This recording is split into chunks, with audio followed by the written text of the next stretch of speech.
Today we're drilling into the depths of damnation with There Will Be Blood. So today we're covering probably, I think this is my favorite movie. And I know Lindsey and I have a running bit where we say that that every movie is our favorite movie. But I actually think this might be my favorite movie. Anytime people ask me, this is almost always the one that I say, just throw out off the cuff. Today we're covering There Will Be Blood, and I'm so fucking excited. Oh God, I think the main reason I've been wanting to watch this is because it's like consistently the movie that you've said, this is my favorite movie. This is my favorite movie. so I am consistent with my love for Yeah. this. That's Yeah, good this to know. is confirmed favorite movie. Okay, see, Lindsey can vouch for me. This is the one, I think. So a little background in case you're not familiar with this movie, but I'm sure if you're listening to this podcast, you're familiar with this movie. This is one of the most well-regarded films in the last 20 years. So this is a 2007 historical epic slash Western drama. Genre is a little hard to lock down with this one because it's also, to me, a very funny movie. But that might just be because I'm a sick fuck. Anyone who knows what an actual Western is, please email us, like with the best description ever. Please. I don't want to hear anybody in my inbox mansplaining what Westerns are to me. I went to film school. Lindsey is Just asking. for me. Yeah. Say, Dear Lindsey. Thank you. Dear Lindsey, Thank you for that What? specification. tell me what a Western is. Yeah, because I don't want to hear it, to be honest. Oh, God. So this movie is based on the 1927 novel Oil by Upton Sinclair. So yeah, it's based loosely on oil. I was an American history minor, and we must have read an excerpt of this book around that same time this movie came out, actually. Oh my God, my professor, so that's probably why we read it. Was I'm that like just putting it together. Had you seen it at that point, the movie? Yes, I had.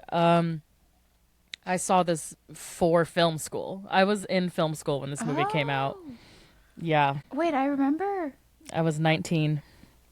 Wow. Yep, I saw this movie and it literally changed my life. It changed my whole perspective on what movies could be and what genre movies could be, and a way to make a historical movie and a period drama feel so modern, and so contemporary. This movie blew my fucking mind when I saw it. It was assigned to me for one of my film classes. I can't even remember which one. It must have been contemporary film because all we saw was stuff that was coming out at the time in 2007, and this came out December of 2007. Wow. Yeah, I watched this right away, basically, and I watched it for school, which probably a lot more people can say now, but at the time, that wasn't a big thing. Was that your first PTA movie? No. So I was just about to say that, actually. Good question. I had already been obsessed with PTA. This was, at this point, I had already seen Magnolia. I saw that when I was like 12 or something. I had definitely seen Boogie Nights probably in my early teens. And then I think, what was the movie leading up to this? Maybe I'd only seen Magnolia and Boogie Nights at this point. So I think this is the third PTA that I had seen, and I was like, oh, this is my guy. This is my fucking favorite director. I already knew that. Wow. Yeah. Wow, Magnolia and There Will Be Blood. Yeah. Such amazing movies, but so different. So different. I was going to ask you. Oh my gosh, that's like night and day, but like the same type of amazement. You saw them in the order that he made them as well. So you saw Magnolia first, and then this one. Now you have to go backwards and see Boogie Nights. Oh my gosh. I think Boogie Nights is very fucking sad, but also very funny. I think you're really gonna dig it. So yeah, I think I'd have to let me look at his filmography real quick. I think this was my third one though. What else did he have out at the time?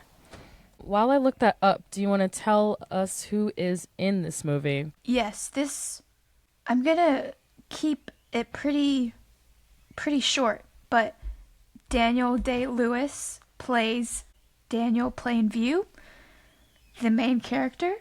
Eli and Paul Sunday, played by Paul Dano, and H.W., played by Dylan Freezer and Russell Harvard. Thank you for doing that because I did forget that this was actually not my third. I had also seen and was obsessed with in high school, even though I don't know if I like this movie anymore. I haven't seen it since high school. Punch Drunk Love with Adam Sandler. I haven't seen that either. It's Adam Sandler. Yes, bitch. It's a PTA movie starring Adam Sandler. And this is like his first big like serious movie. This is before Spanglish. This is before Click. What? Yeah, girl. This was like I think this was the movie he made right after Big Daddy. Oh my gosh. You have to see it. Have I not seen this? No, there's no way you've seen it. Crazy. Because Magnolia was your first PTA. Whoa. Yeah, so There'll Be Blood was my fourth PTA, and I was already like super fan, obsessed, and then Phantom Thread really just solidified it as well. I was like, yeah, this man is this man is a fucking genius, and you know I hate saying that. So that's how you know I really mean it. Because I hate praising men for literally anything, but Paul deserves the praise. Did you know he's also married to Maya Rudolph? I knew she was married to a director. Yeah, it's him. Wow. What? Man. Lucky him. Fucking king. Wow. Yeah, and he used to date Fiona Apple for a really long time. Oh my gosh. Okay, Yeah. so he's a man of taste. Exquisite taste, and you can see it on screen as well, and with his casting choices. Can I go ahead and say a fun fact now, or should I wait? No, go for it. What do you got? From my research, PTA absolutely wanted to have Daniel Day-Lewis. Apparently, he may not have even made the movie if he wouldn't have agreed to do the part. I wasn't sure. No, I actually didn't know that. I know he has like said in interviews that he like kind of sort of like wrote it for him. Yeah, Okay. I saw that too. Mm-hmm. He wrote the character for him so much that I don't know if he would have wanted to have the movie if it weren't him. Wow. And you know what? He was right. He was right. No one else could have played this part, and no one else could have played this part as well as Daniel Day. Yeah. You know, we're good at thinking of a different actor that would be good for this role, but Not this time. I don't have any. Daniel Day-Lewis is such a separation. Yeah, he is a one of one. I wonder, I mean, he had made a lot of movies by this point. I wish I could interview PTA, put it into the universe. Maybe one day I will. I wonder what movie of DDL's that PTA saw that made him say, like, you know what I mean?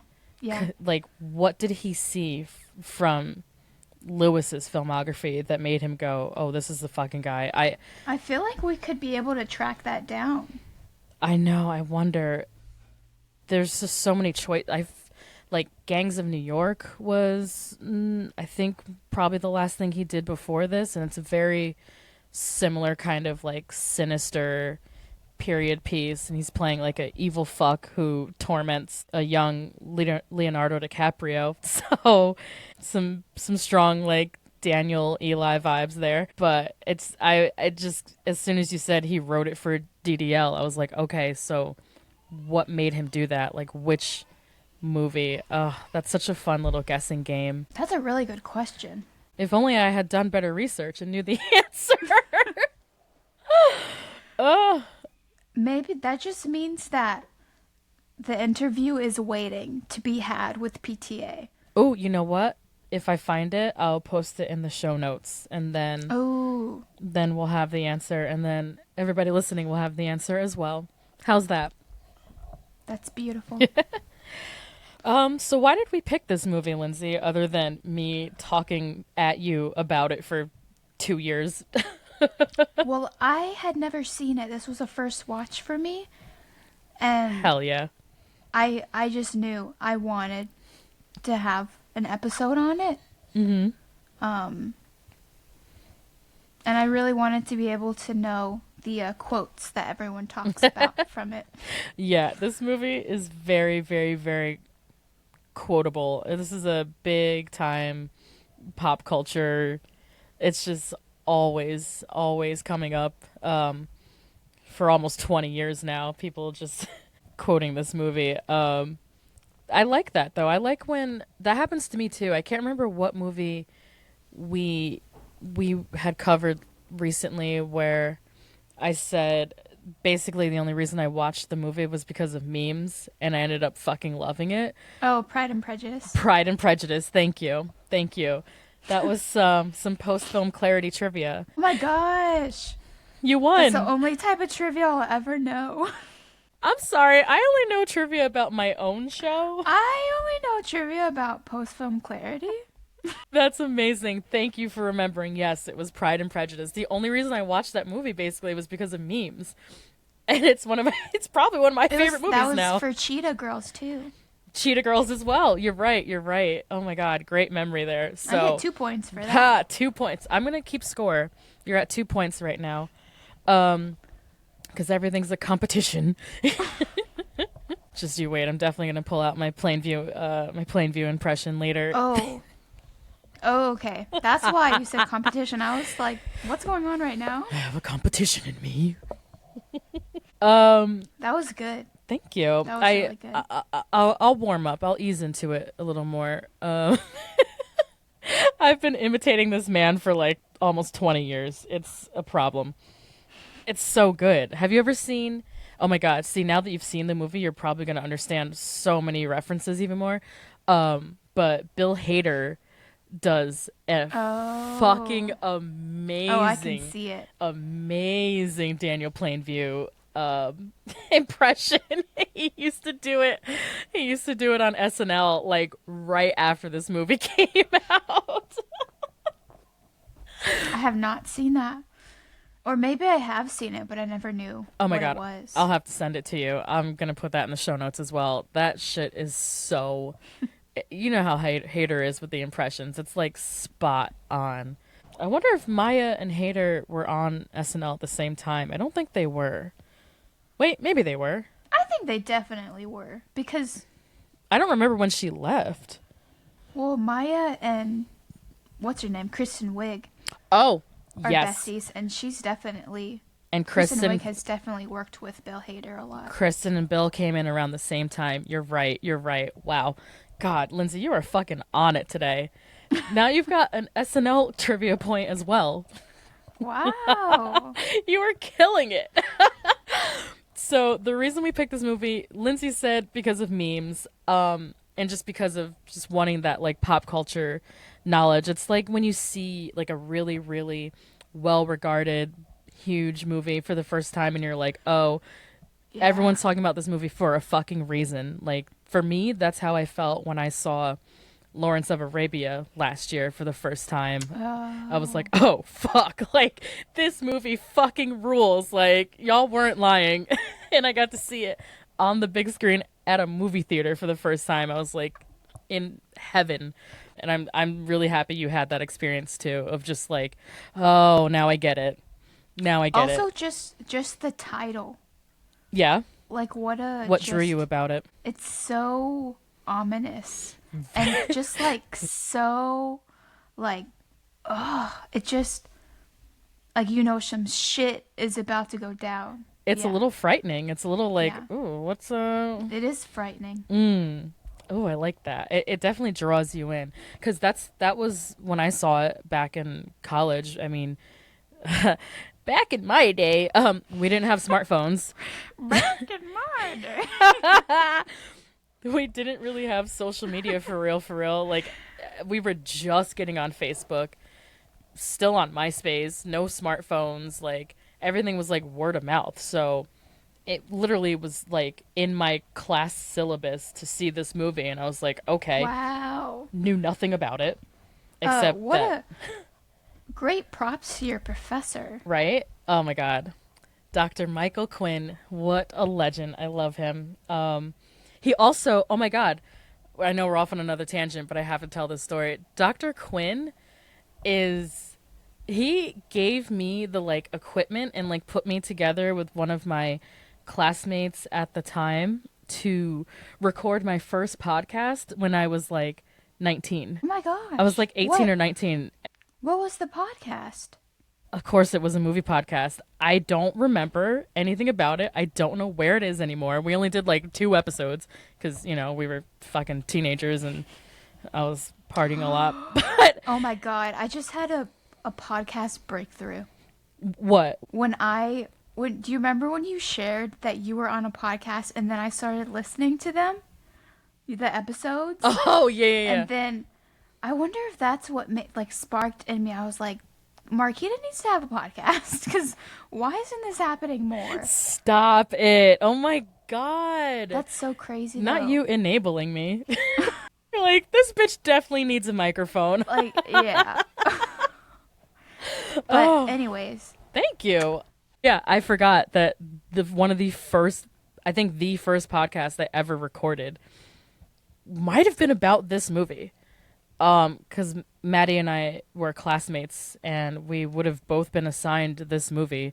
Oh my God. I asked her to try to find the original file, like on her hard drive from almost 20 years ago. I don't know if we have it anymore, but yeah, I'm an OG podcaster. I just took a nice, wow. cute little 17-year break. Oh, yeah. Coming back strong as ever. Thank you. Just had to get Wow. some practice reps under my belt, you know, and then sit on the bench for half my life.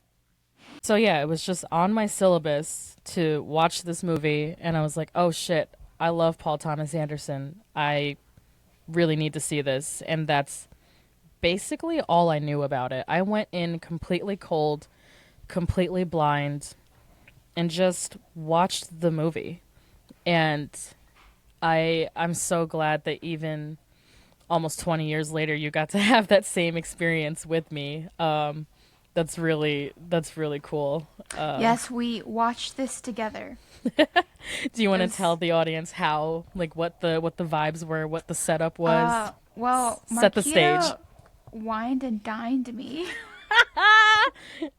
I sure fucking did. and I got to use your very nice pillow, Yeah, that's true. and we got to watch it in your room I on your treat TV. I treat my bitches right. Yeah. I made Lindsay a nice like salmon puff Oh my pastry dinner. Like a salmon pot pie. It was Basically, it was like a So salmon pot good. pie. so good. Thank you. Oh my God, I had so much fun making that.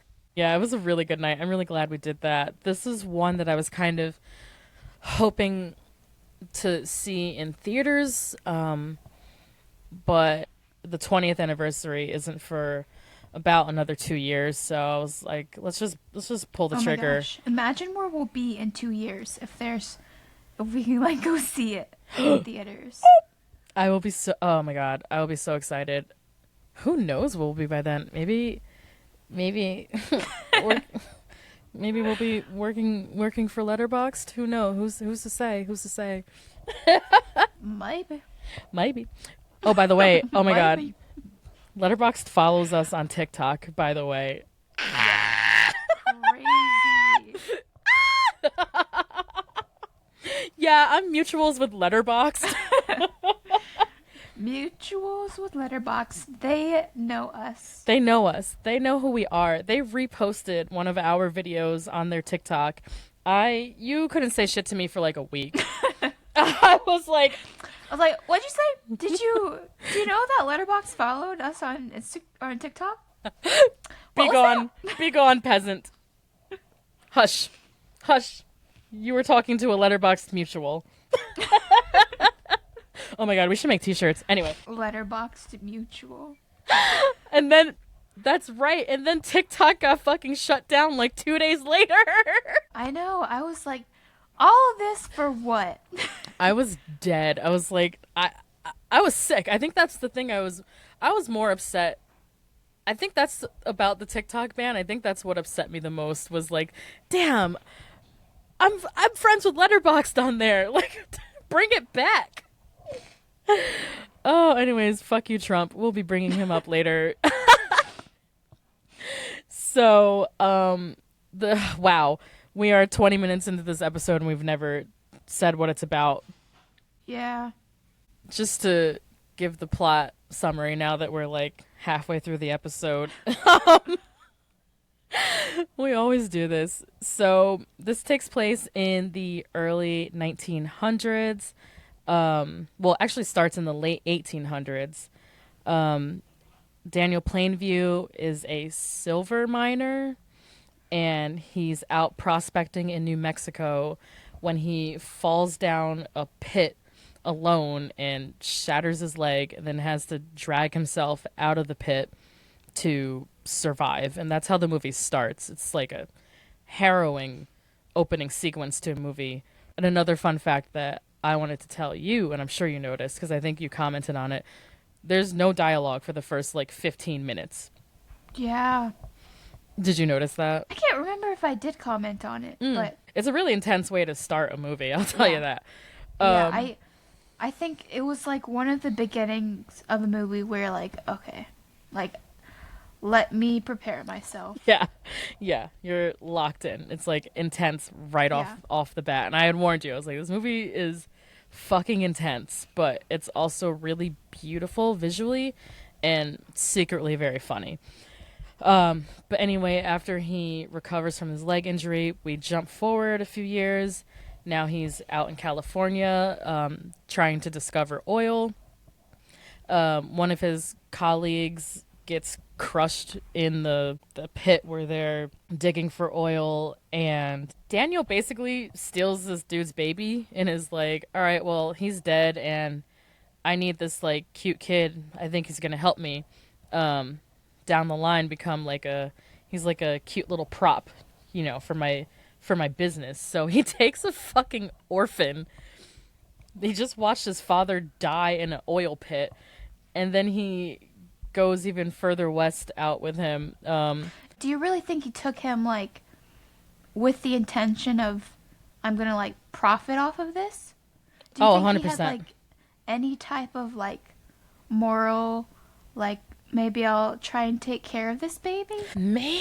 Okay, so that first scene where he takes HW, it does seem very like well-intentioned, very like, I wouldn't say innocent, but it does seem like at first it's coming from like a loving place of like, I'm gonna take care of this kid. But when we flash forward to early 1900s, about 8-10 years or so, I think by that point it's clear like, oh no, this kid means absolutely nothing to me, but he's so fucking cute. Look at him. Of course I'm going to use him to sell my oil, like pitch my oil. Because when we jump forward, the first thing we see is him giving that iconic, sick ass like monologue where he's just like staring at that room full of people and being like, my son and partner, HW. Yeah. Like, right away you're like, oh yeah, this kid is just like a prop to him. He's just a tool to he's a sales tool. But maybe you're right. Maybe the early baby stuff he really did actually have good intent. It's just so hard. This man is so evil. I don't know if anything he does has good intentions. Like, yeah, I don't know. Honestly. And the fact that we're even having to question that says a lot about this man. So we skip to, you know, HW, his stolen baby is about 10 or so. And then we follow them for, I guess it's about a year or so. And throughout that time, Daniel is just becoming more and more and more greedy and ruthless and just power hungry, and he will do and say anything to anyone to get what he wants at any time. And he's just wreaking havoc on this tiny little California town that is sitting on a bunch of oil. And he's like, I don't care what I have to do, I'm getting that fucking oil. He meets brothers, twin brothers. One brother, Paul, approaches Daniel and is like, hey, I live my little family farm. There's oil seeping up out of the ground. You should come look at it. That's all I'm going to say. You come out here, just see what you think. Daniel immediately starts hatching up his scheme, lying about, oh yeah, we're just going to go on this cute little quail hunting trip. Like, Yeah. we're just out here hunting quail. No worries, no worries. HW, start looking around. We're going to run these fuckers for every penny they have. And he eventually convinces Paul's family to sell their land to him. Paul's twin brother Eli then comes in the picture. These are both played by Paul Dano. And Eli thinks, oh, I'm going to run game on this guy because this guy is running game on us. I'm going to ask for $10,000. And I'm like, fuck yeah, you are. ... For my church. And I'm like, Eli, your family could have been so fucking wealthy. Do you know how much $10,000 is in like 1911 money? And I'm like, see, you fucked up right off the bat, because that's how I know you're dumb, Eli. And that's how Daniel knows you're dumb. Eli was dumb. Thank you. Eli was dumb. Thank you. He was a dumb, and he was kind of a wimp and kind of a bit of a loser. Such a loser. Oh my God. Eli goes out so sad in this movie. It's so satisfying. He's got no bones. He thought he was running game on the ultimate game runner. I'm like, no. You can't outdo the doer, baby. You can't.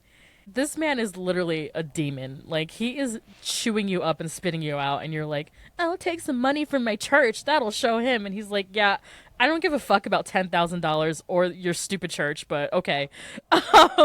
So he gives the family the money for the church, and then he just buys up basically the entire town. The whole town, except for this one plot of land that this one old-ass man, Mr. Bandy, he will not give it up. He's like, no, this is my land. He has to go out there in person to like beg this family to buy this one last piece of land so that he can build this oil pipeline. Basically, I think up the whole like coast. This is like the live action version of Monopoly. Yo, oh my God. Yes, it is Monopoly. That is so funny you say that, because I'm pretty sure, I mean, Monopoly at its core is sinister, but this is like the most sinister, demented, you're right, visual representation of Monopoly you're ever going to see. It's just him running around buying literally everything from everyone at any and all costs. And then he runs into this one player who will not give up his land. And ironically, it's just so funny because the first time you don't see it coming at all, but he's like, I'll sell you my land. All you have to do is go get baptized at my church. Oh my God. And Daniel's like, oh, fucking goddamn it. All right, what church? And he's like, Eli Sunday's church. He was like, fuck, I hate that kid. He's like, all right, I'll go get baptized. I'm going to get this land, and then it's going to be all gravy. So he fucks over Eli. He gets that one piece of land he wanted. He pretends to get baptized, and then right after that, all the shit starts going wrong. This is where it really goes off the rails. His son gets injured in a big explosion. He goes deaf. Then I think 2 of his men died. It was just accident after accident, problem after problem. And then we have like a severe time jump, like 20 years, and that's where we close out the movie with adult HW. This sequence is one of my favorite, probably 20 minutes ever put on film. The moment we see that time jump, we're going to talk about it later, but yeah, that time jump just Mwah, chef's kiss. The ending of the movie, I Yes. don't think I've seen anything like that. Just like the way it jumped to like HW and then like Daniel's progression and his health. Oh Oof. my god. Yeah. And like him having everything that he wanted but like Miserable. miserable and just ugh. Doesn't it remind you of some of the same themes as like Magnolia? Like the man who has it all, but his son fucking hates him and he's like in poor health. Like the whole Philip Seymour Hoffman, Tom Cruise storyline. Yeah. PTA has a thing with fathers, just like You us. know. Yeah, we gotta unpack PTA's childhood traumas. I fear there are plenty. I've heard Licorice Pizza is also a really good example of like whatever repressed shit he's got going on from his childhood. Hallie Platts, our frequent guest on this show, put me on to some undertones to Licorice Pizza that I really want to see. There was also some like weird woman mom stuff then.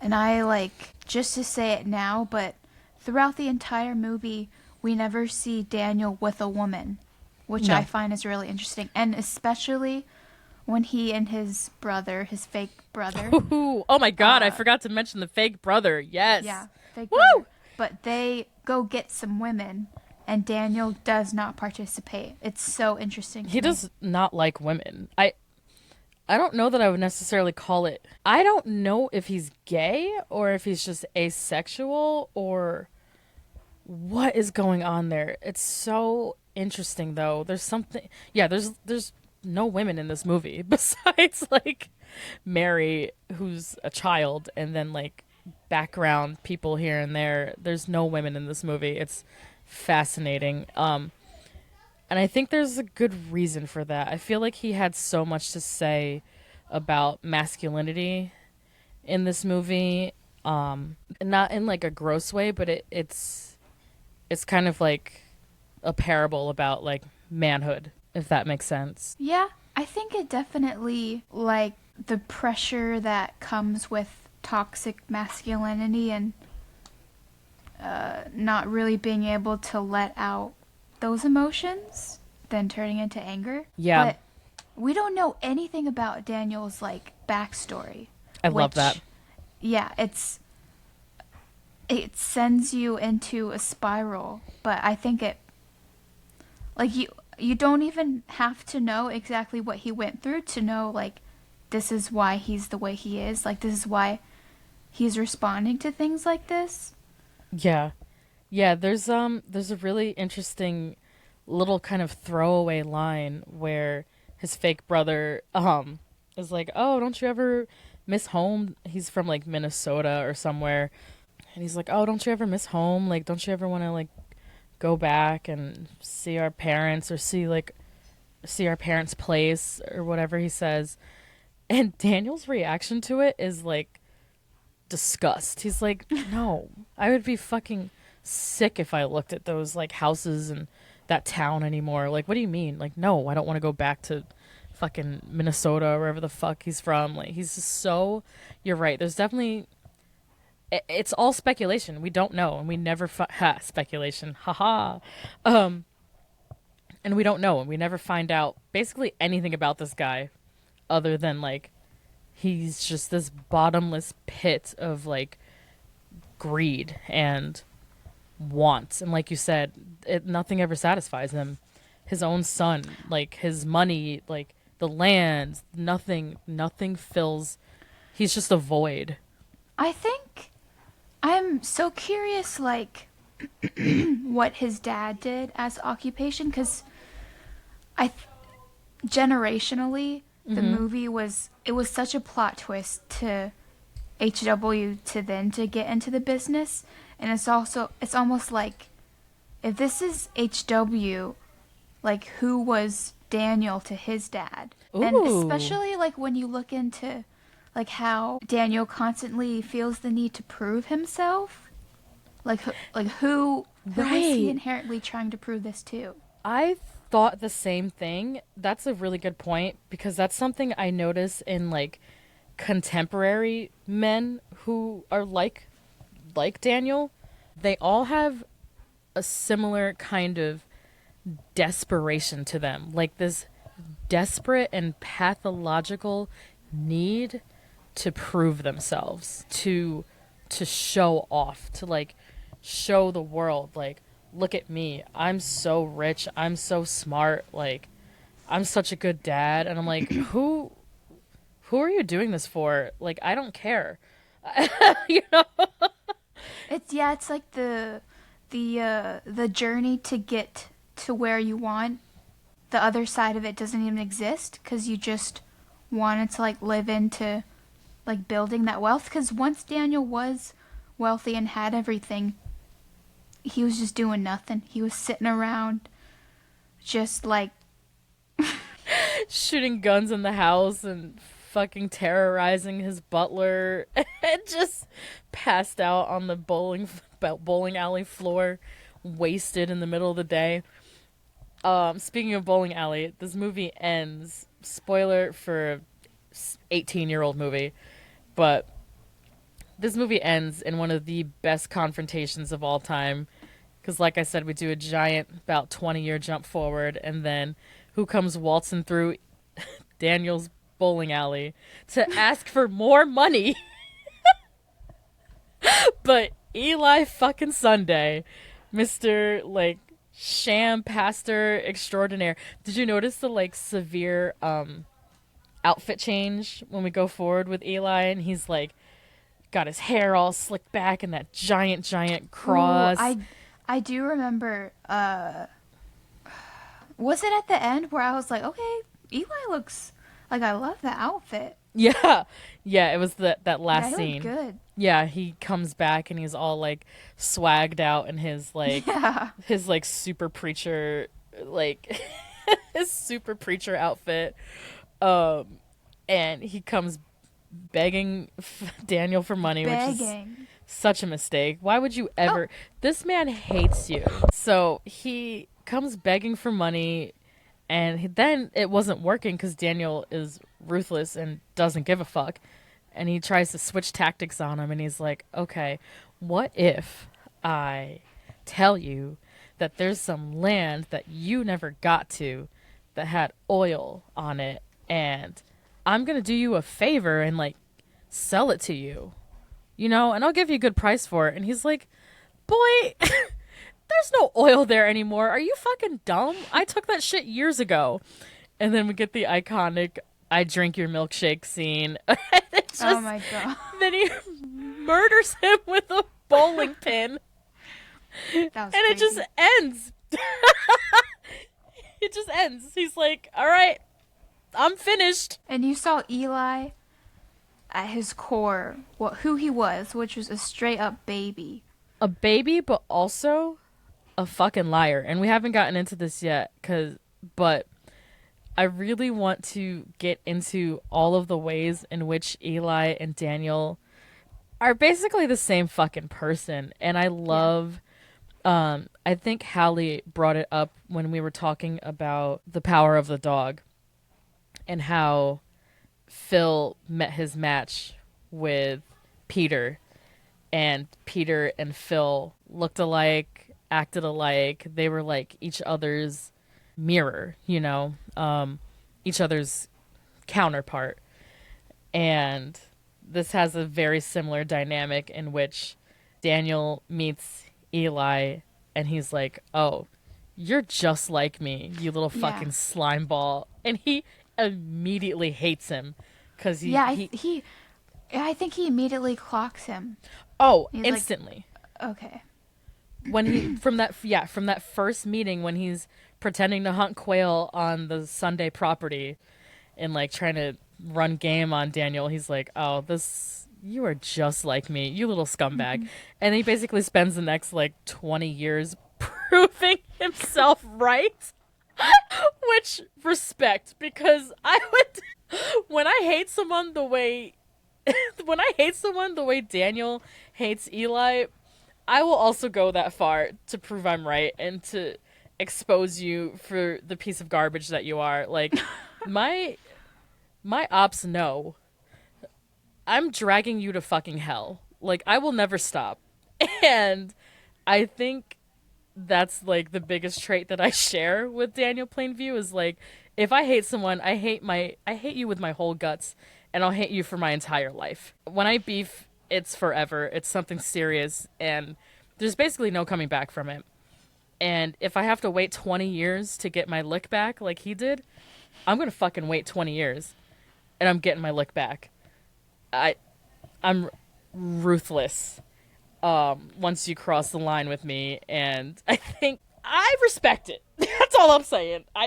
You gotta respect the game. You gotta respect the game. Maybe he shouldn't have killed him, sure, but like, I don't know. I'm not gonna be a Daniel Plainview defender exactly, but I fear he may have had some points. He had it coming. He also, yeah, Eli had it fucking coming. Yeah. That boy was evil. He's Also, just as evil as Daniel. there will be blood. There will be blood. There will be blood. It was Eli's. Spoiler. So now that I basically talked for an hour about the plot, do you want to get into some of the themes that you picked up on for your first watch? Well, I guess we've kind of already been hitting them, but I said failure, like, and that I think that goes along with Daniel feeling the need to prove himself, and like failure cannot happen. Like a deep fear of failure? Yeah, I think so. Like a rejection. It's not even a fear. I mean, it is fear at the end of the day, but yeah, it's like It is like rejection of failure. It's a rejection of failure. I absolutely refuse to and never will fail. Yeah. I can't fail. I mean, even when he did fail, especially like the guy that said he was going to slit his throat. Sorry, that was one of his competitors from the Standard Oil Company, I believe, that he's like, going back and forth with at that dinner scene. So one of Daniel's competitors, he kind of fails that interaction, but somehow he convinces the audience that he won. That he won. Yeah. Interesting. Who does that remind you of? Did we elect someone for the second time like that recently? Who's to say? I don't know. I don't want to talk about that. The metaphors be metaphoring, babe. Unfortunately, we basically elected this guy twice, so fuck us, right? Yeah, we basically elected Daniel as our president. Might as well. Fuck it, right? So cool. He's a really good businessman. Oh my god, ew. That just gave me I know, like, I'm sorry. nightmare. I know, I'm sorry. It's like all it's unfortunately all I can think about. Way too much. Way too much in 2017? 2016. 2016. He's a businessman. He's just really good at business. He has a lot of money, so obviously he's smart and a good leader. Oh boy. Anyway, I rebuke it. But I'm looking up the where is it? I'm looking up the speech that's relevant to what you're saying right now. Yeah, so I think one scene that really exemplifies what you're talking about, Lindsey, is that campfire scene. It's it's again one of my favorite movie scenes ever. I'm talking like top 3. It's up there with like the business card scene from American Psycho and like the first time you see like Harry Potter like uses powers, you know, it's like up there.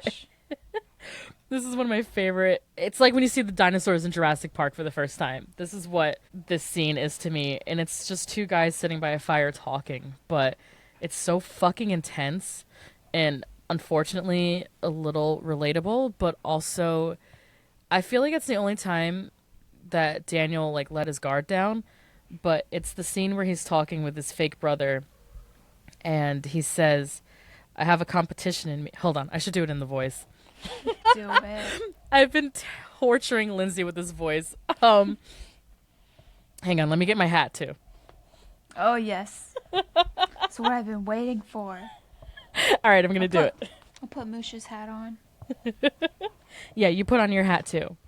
We're going to role play. All right, you ready? Oh, I need a better hat. I have a competition in me. I want no one else to succeed.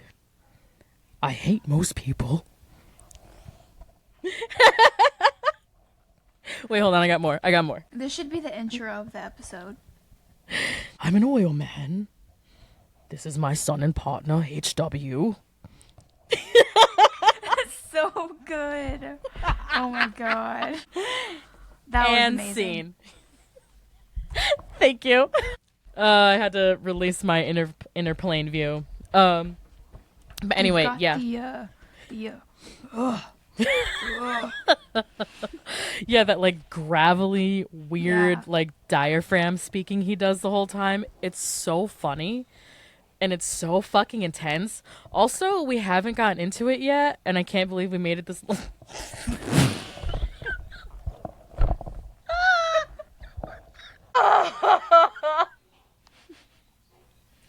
Every single time. Take a shot every time I say, we've gotten this far into the pod, and we haven't. How have we gotten this far? We've done it, I think, every single episode except I think maybe one. Yeah. Maybe Cheetah Girls. That's it. I'm so weak. I didn't even do that on purpose. That's another post-film clarity trivia. I've said that every episode. So, hit Mariquita verbal tick bingo. But anyway, I can't believe we've gotten this far into the pod and we haven't talked about, because it's something that I accidentally confessed to Lindsey like pretty early into the movie, and maybe it's just because it's the first time I had seen it on like 4K. Daniel Day-Lewis is so fucking hot in this movie. I'm sorry, bitch. Even when he was like in his worst health, he looked so good. Oh my god, he's not even a hear me out. This man, I think you described it perfectly, Lindsey. You said his face looked chiseled. Oh, yeah, I love a chiseled face. Woo! I know he's a bad guy, but hear me out. This man is so hot. I'm sorry. Daniel Day-Lewis is fucking beautiful, and especially, I think this is his peak hotness. That like jet black hair, beautiful Just skin. Like a bit of gray. Just starting to go gray. Like perfect fucking mustache. Like a broken nose. Up nose. Ugh. Yeah. Woo! So sexy. So fucking hot. I'm never beating the attracted to villains allegations. I'm never beating it. I can't beat, like, if you have a at all weird nose, okay, we're talking. Like, literally, it's a curse. Lindsey and I love a giant weird nose. Yes. And this goes back to, like, me in middle school. I would love, like, yeah, grown men. Yeah. Just because of their nose. Same. I've always had a thing for, I love a big, like, Middle Eastern, like, schnoz. Yeah. I love... A hooked nose? Oh, please. Don't even get me started. Nothing Adrian Brody. Better. Woo! Yeah. That face. Oh, my God. Yeah. That face. Love a nose. And DDL has a perfectly imperfect nose, and he's so attractive even though you know he's so awful, and he probably smells so bad.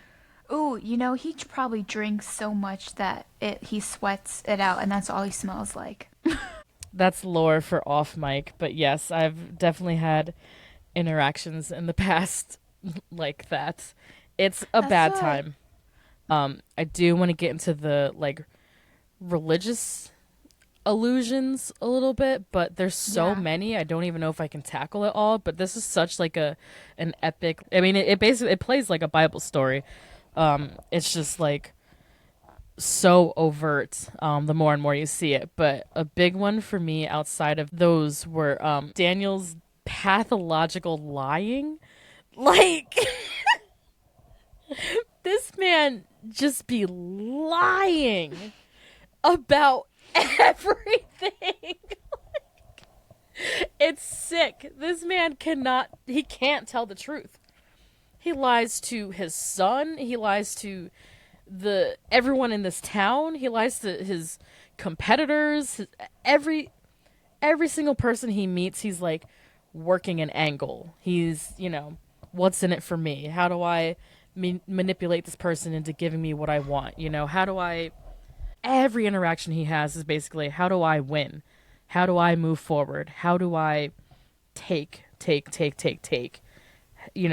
from everybody he meets? And it's just so fascinating, but like I said, also heartbreakingly timely to see someone like this just fucking lie their ass off all day, every day, and people are like, yeah, he seems trustworthy. Yeah, let's give him money. Let's give him our land. Let's give him a pipeline. I'm like, are you okay?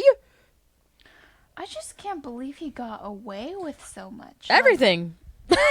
This man suffers zero consequences. Again, very timely. Yeah, I think just with how quickly he would like react and turn violent, he was so impulsive and so like not really able to have a grasp or like compartmentalize at all. I don't know. It was scary character.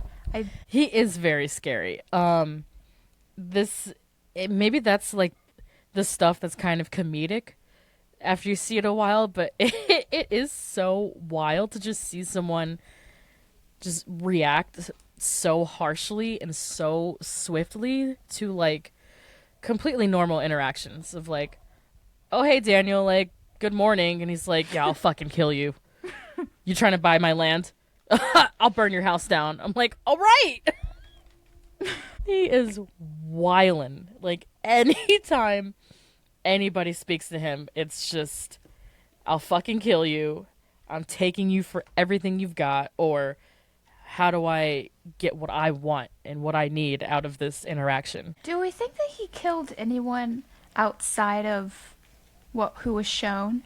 Because in the end, when the butler saw that Eli was dead, he kind of was very neutral about it. Mm-hmm. Or like he kind of was like, here we go again.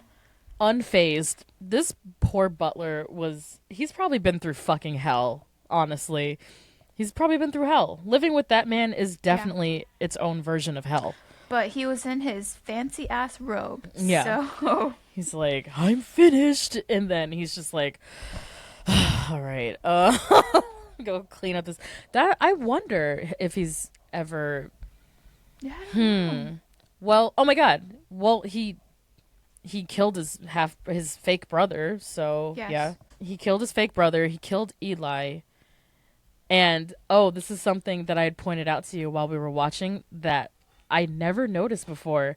I don't know why, but this time I finally noticed that very specific wording and phrasing that seemed to be, like, so triggering for Daniel. But when his fake brother, when his fake brother says, I'm your friend, or, like, we're friends, he's like, oh, I'm going to smash your face in. Like, I have to kill you now. So And then when Eli says, we're brothers-in-law, because his son married Eli's sister. And he's like, we're brothers, we're friends. And he's like, friends? And he kills him. who in Daniel's past wronged him so much that like even the thought of connection was like Revolting to him. He was Yeah. like, I have to murder you now because you're too close to me. That's some sick shit. It's pure. I know this word gets thrown around so much nowadays, but like he is really and truly a sociopath. Just irredeemable, does not care about a single person, does not feel guilt, has no empathy really to speak of, and it's just like all wants and needs and like kind of nothing else from him. He's like empty. There's just something so likable about him, though. It's because he's hot and funny. I think maybe it is because of his humor. He's really clever, and he is clever. Yeah. He's clever, and he knows how to set up a punchline. Gotta have respect for it. This man is a whole comedian. You gotta respect it. A dark comedian. He is funny as fuck. You're right. Oh my god. Any interaction between him and Eli, I am like in tears laughing pretty much every time because he fucking hates his guts so much, and it's so entertaining. It's like the Kendrick and Drake on Oh my god. 10,000. He hates Eli the way that Kendrick hates Drake, and I find it inspirational. I love someone who hates the way I do. Okay, Daniel is definitely the Kendrick of this situation, and Eli is the Drake. Just so we're clear. Oh, 100%. Yeah. The loser who tries to like run game on someone who he can't win against. Loser theater kid. That's literally who Eli is. Lindsey, oh my god, you just blew my fucking mind. That is the funniest analogy. Oh my god, dude. Not the fucking soft ass theater kid trying to go up against a real hitter getting his ass beat. Oh my god, that's so funny. Wow. Oh yeah, something else I wanted to bring up, speaking of like his ruthlessness, and this I definitely noticed before. It's just something I'm so sensitive to, and I don't know why that is. Maybe it's just like I'm sensitive to like stories with kids and them in general, and like how vulnerable they are, and how it just makes me mad when like people do kids wrong. And the way he treats HW in this movie is fucking horrific. Like, he's so neglectful, and he uses both of these kids, Mary and HW, as like props. They're just tools to make him look good, basically, and it pisses me off. Not only to look good, but to like, I don't know, rub in people's face, especially with Mary. Yes, absolutely. He basically, yeah, like that scene, yeah, where he goes, Mary, like, I hope your father isn't hitting you anymore. No more hitting, right? Yeah. Because he knows his father can't do shit. The father is right next to him as he says that. Right next to him. And he's like, and what are you going to fucking do about it, Abel? Right. And you did nothing. Didn't even say a word back. I was like, oh. The father of Eli, right there. He doesn't care. He doesn't care. He will say anything to anyone. Also, I think that's why I think he's so funny and why it's kind of admirable. Because he just says shit to anybody. He doesn't care who you are, what your title is, like what you want, what you don't want. He's like, I don't give a fuck. Like, why are you talking to me? It's like fake it till you make it. And as soon as he made it, he was like, yeah, fuck everybody. I hate the way that you walk, the way that you talk. I hate the way that you dress. I hate the way that you sneak this. Major Kendrick energy. But yeah, that really sticks out to me, is like when grown-ups use children as like form of manipulation and like a way to like endear themselves to people. I fucking hate that. It reminds me of like the like YouTube influencer parents. I'm like, oh god, yeah. No, red flag. Get away from me. Like, what are you doing to these kids? I don't want to see it. It's like almost like a social experiment. Like the types of families that actually like subscribe to that and like do that to their children, and we're just watching all of them. Yeah, I hate it. I actively can't stand it. It's just so depressing. And I feel so bad for HW throughout this movie, but especially after he goes deaf and his father. Do you want to talk about the scene? I know you were like reacting like crazy to this when you saw it, or if you want to start with the accident first. Yeah, and I guess especially with the time period, I don't know like actual facts on the deaf community, but like I just like HW not getting listened to. I mean, further showing how he really was just a prop the whole time. Mm-hmm. 'Cause I think that Daniel definitely had remorse, like leaving him, but he also didn't, like he knew that's what he had to do. Mm-hmm. And maybe it's just because of how many movies I've watched in my lifetime, but as soon as Daniel stood up from the train station, I was like, he's leaving. He's not coming back. You clocked it immediately. You're like, he's gone. I was like, He's gone. He's, yeah, that's it. I tried to keep like a neutral face just so like you couldn't tell like what was going to happen or when. And I think I did a pretty good job because like all the explosions, all the deaths, everything that happened in that movie, I was just like, don't react, don't move, let her figure it out, because I don't like when people do that to me. So I wanted you to like have the authentic experience. But you clocked immediately as soon as he. The second he like grabbed his hat and like stood up or whatever and starts walking away, He's not coming back. you're like, yeah, he's gonna leave him there. I was like, yeah. That scene is fucking terrible. My heart breaks for HW. And then when you flash forward to the adult HW, by the way, beautiful actor. Yes. Beautiful acting. We're going to talk about it later, but the performance of Oh. older HW and his translator Mm-hmm. is, to me, one of the most beautiful aspects of the film. All right, next fun fact. That was his first fucking movie. Wow, the older? Wow. Okay, I have a fun fact to follow up, Ooh. but either the young version, maybe it was the old version too, but apparently PTA wanted it to be a non-actor. That makes sense because that's related to something I found out in the research, which is like, yeah, the older HW was an actor, but younger HW never acted before, and he's never acted since. Yep. Yeah, so I think he wanted like a civilian type.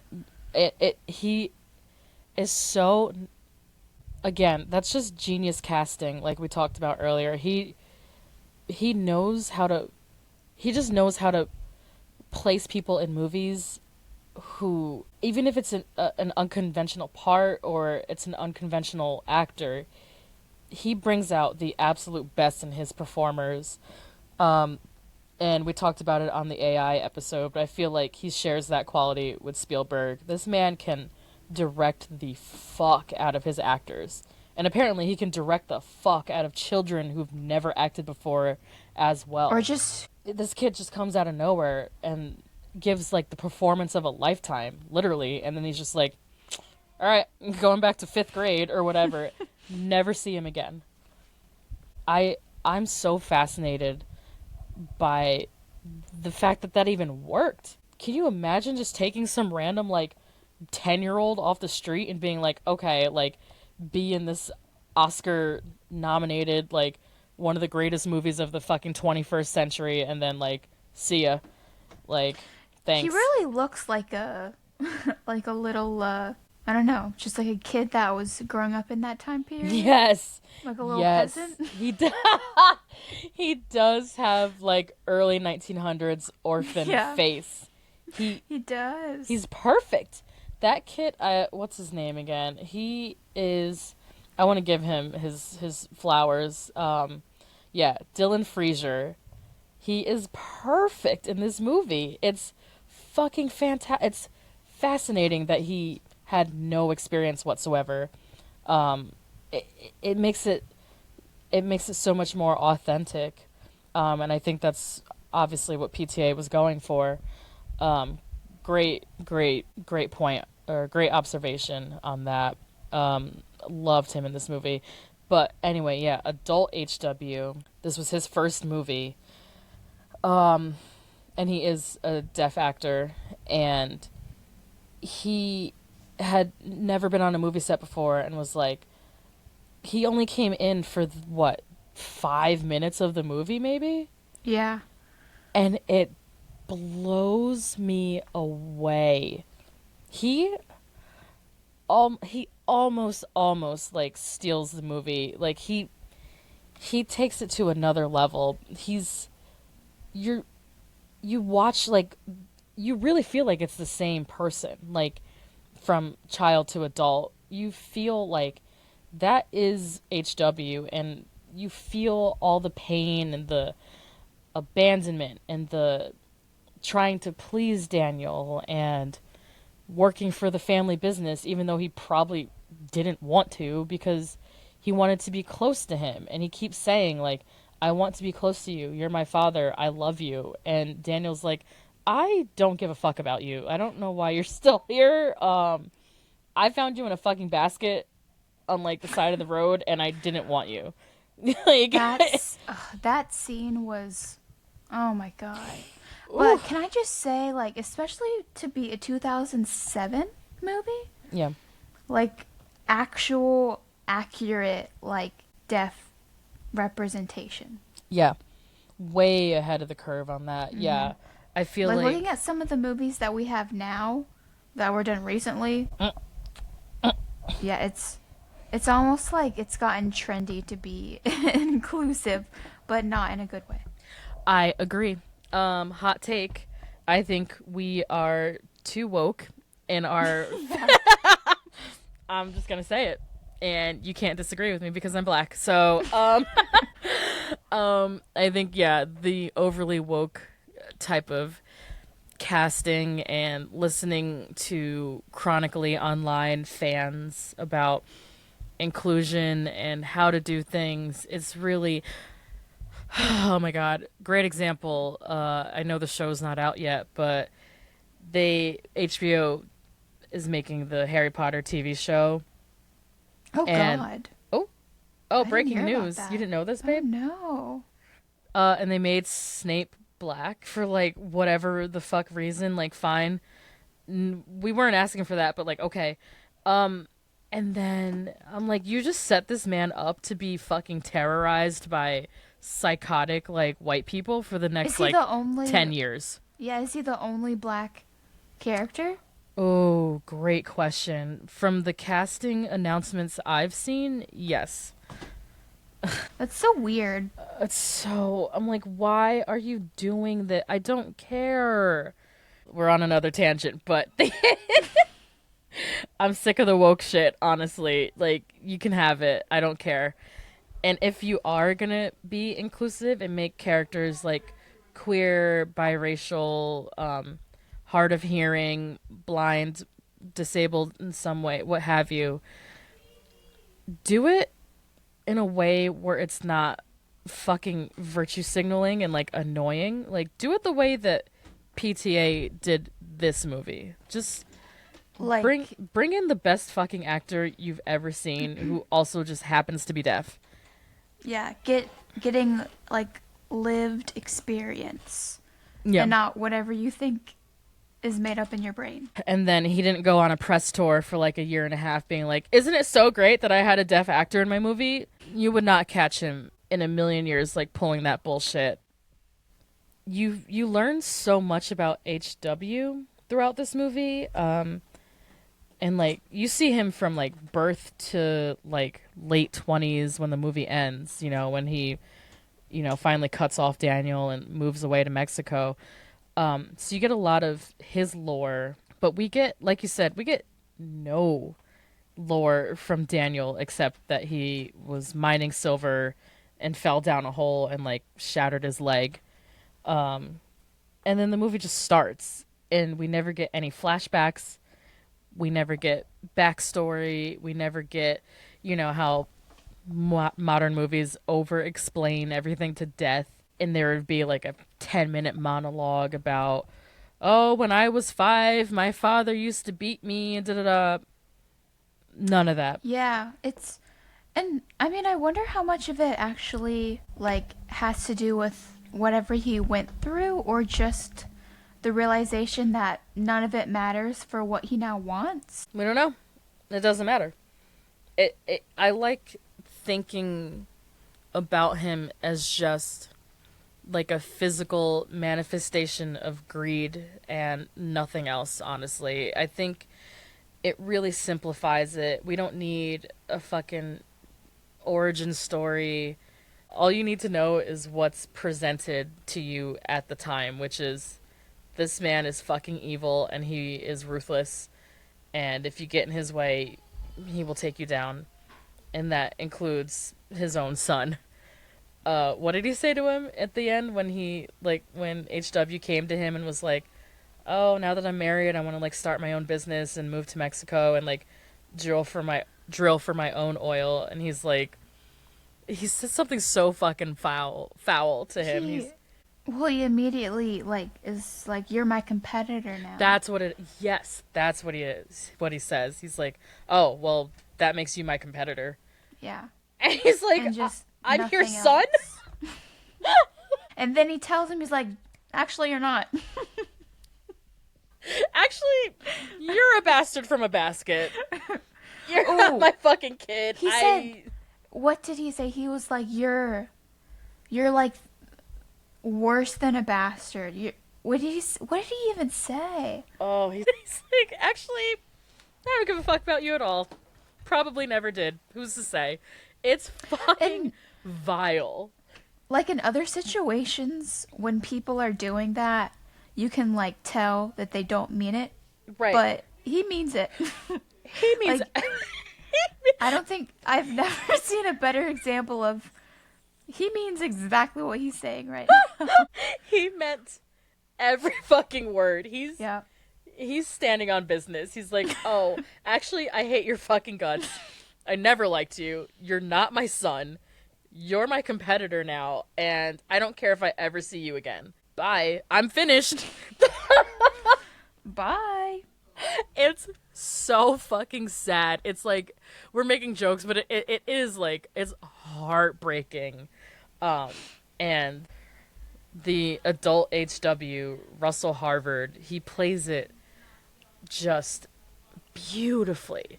You feel all of that childhood pain in his adult performance. And I don't know if he spent time with Dylan Frazier throughout this shooting schedule, if they ever like interacted or like, you know, spent any time around each other to like get mannerisms or similarities down, but you really feel in that performance just all that childhood pain. And it's the opposite in Daniel's performance. You don't get any childhood pain. You don't know anything about this man whatsoever. And it's still just as effective. It's fascinating. It's so beautiful. This is such a beautiful, like, family drama, you know? And it's basically, like, the worst. It's like, what if your father was, like, the most evil person alive? And then it turns out he's not even your father. And you're like, oh, I could just leave. When his competitor at the other oil company, like, calls him out for, like, sending Eli away. And Daniel gets all, like, defensive about it. And he brings it back to, like, show, like you said, he's got to, like, prove himself to this random fucking oil man for another company. I'm so curious, like, what his time was like when he came back, because he had an interpreter at that point, which was awesome. Mm-hmm. But I'm so curious, like, when he was left on the train station, what was his life like? We never know. Again, it's all we know is, like, that one little, and you pointed it out, but there's, like, that one scene where you get, like, a twinge of remorse from Daniel, because remember, he keeps asking his, like, business partner, his, like, assistant, like, is this room big enough? Like, does he have everything he needs? Like, I guess he sent him to, like, a boarding school for, like, deaf people or something, and there's like that slight bit of like he's checking on him and he's like, no, his room's big, right? Or like, and that's all you get from HW's experience away from Daniel. And Yeah. Honestly, I'm seeing a lot of parallels with Phil and Daniel now that you brought it up. absolutely, that's why. Maybe Daniel is gay. Thank you for leading me back to. We took the long way to get there, but yeah, we're back to our like original question: is Daniel Plainview gay?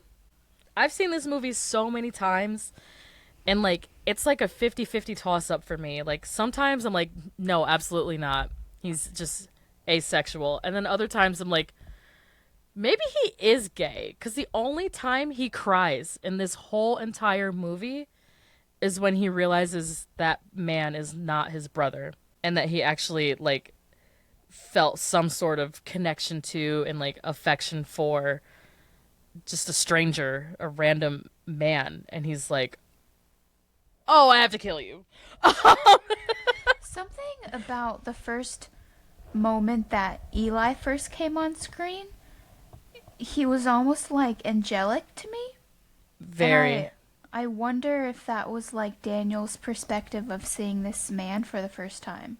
You think there's like an attraction there, like Maybe. the whole like Phil versus Peter in The Power of the Dog. I don't know.